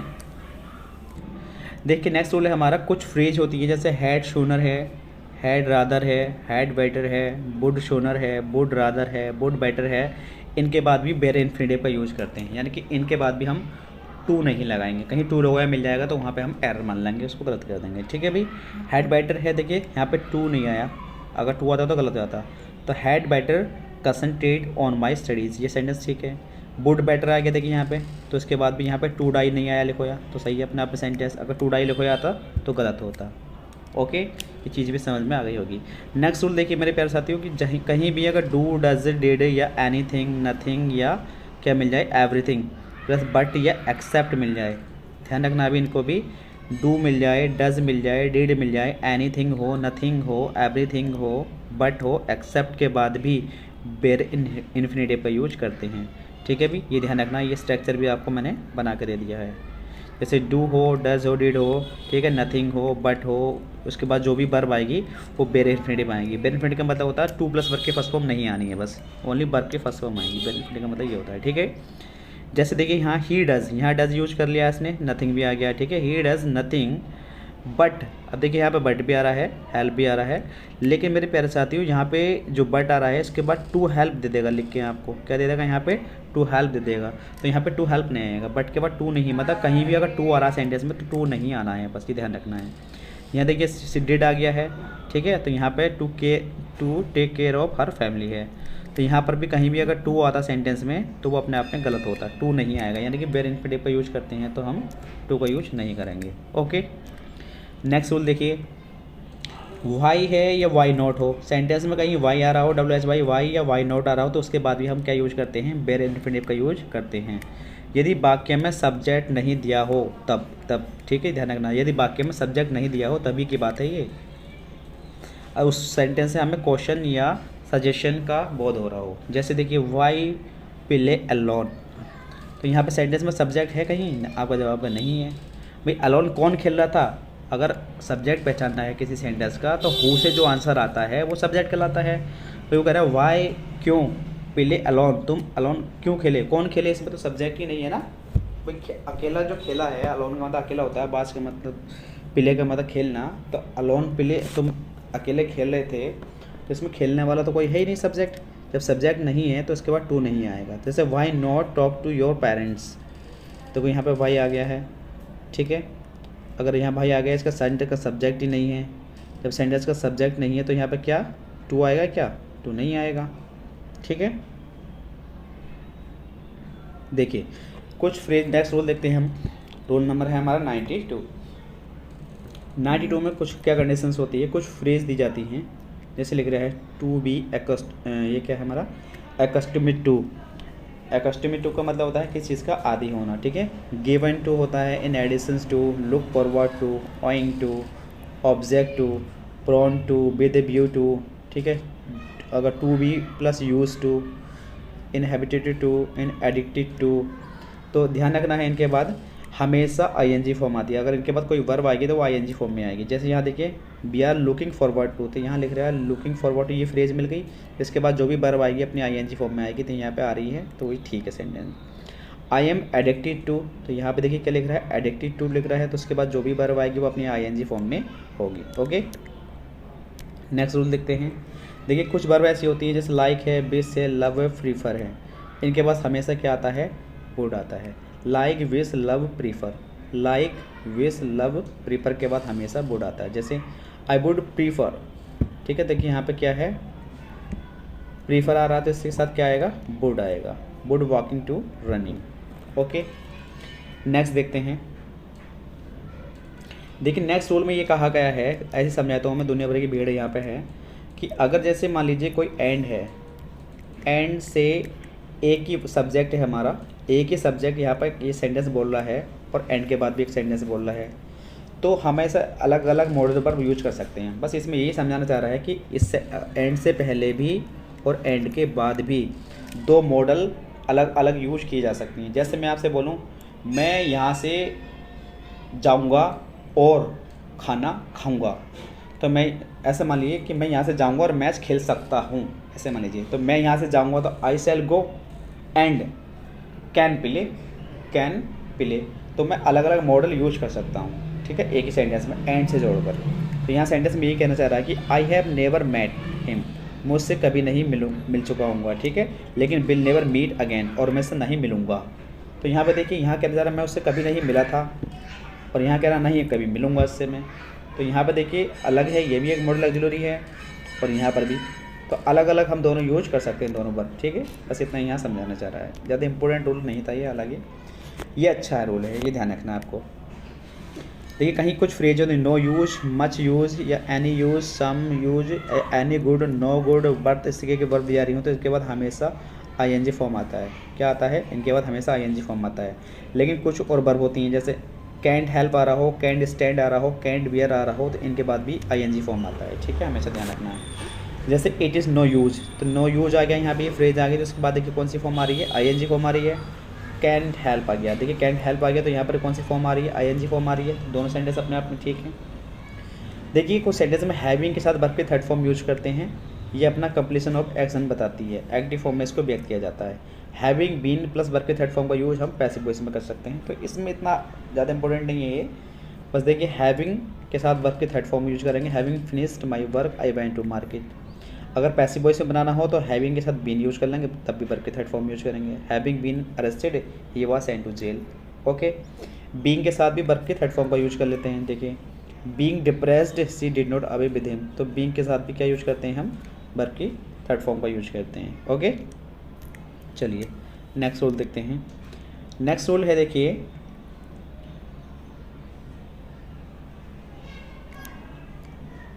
देखिए सेंटेंस में सब्जेक्ट हो, वर्ब आ रही हो, उसके बाद सो का यूज करते हैं। एडजेक्टिव आ रहा हो या एडवर्ब आ रहा हो तो उसके बाद हमेशा दैट क्लाउज आएगी। क्या आएगी उसके बाद? हमेशा दैट क्लाउज। कहीं तुम्हें क्या लगा के दे देगा? बिच लगा के दे देगा, होम लगा के दे देगा, जो कि गलत होगा।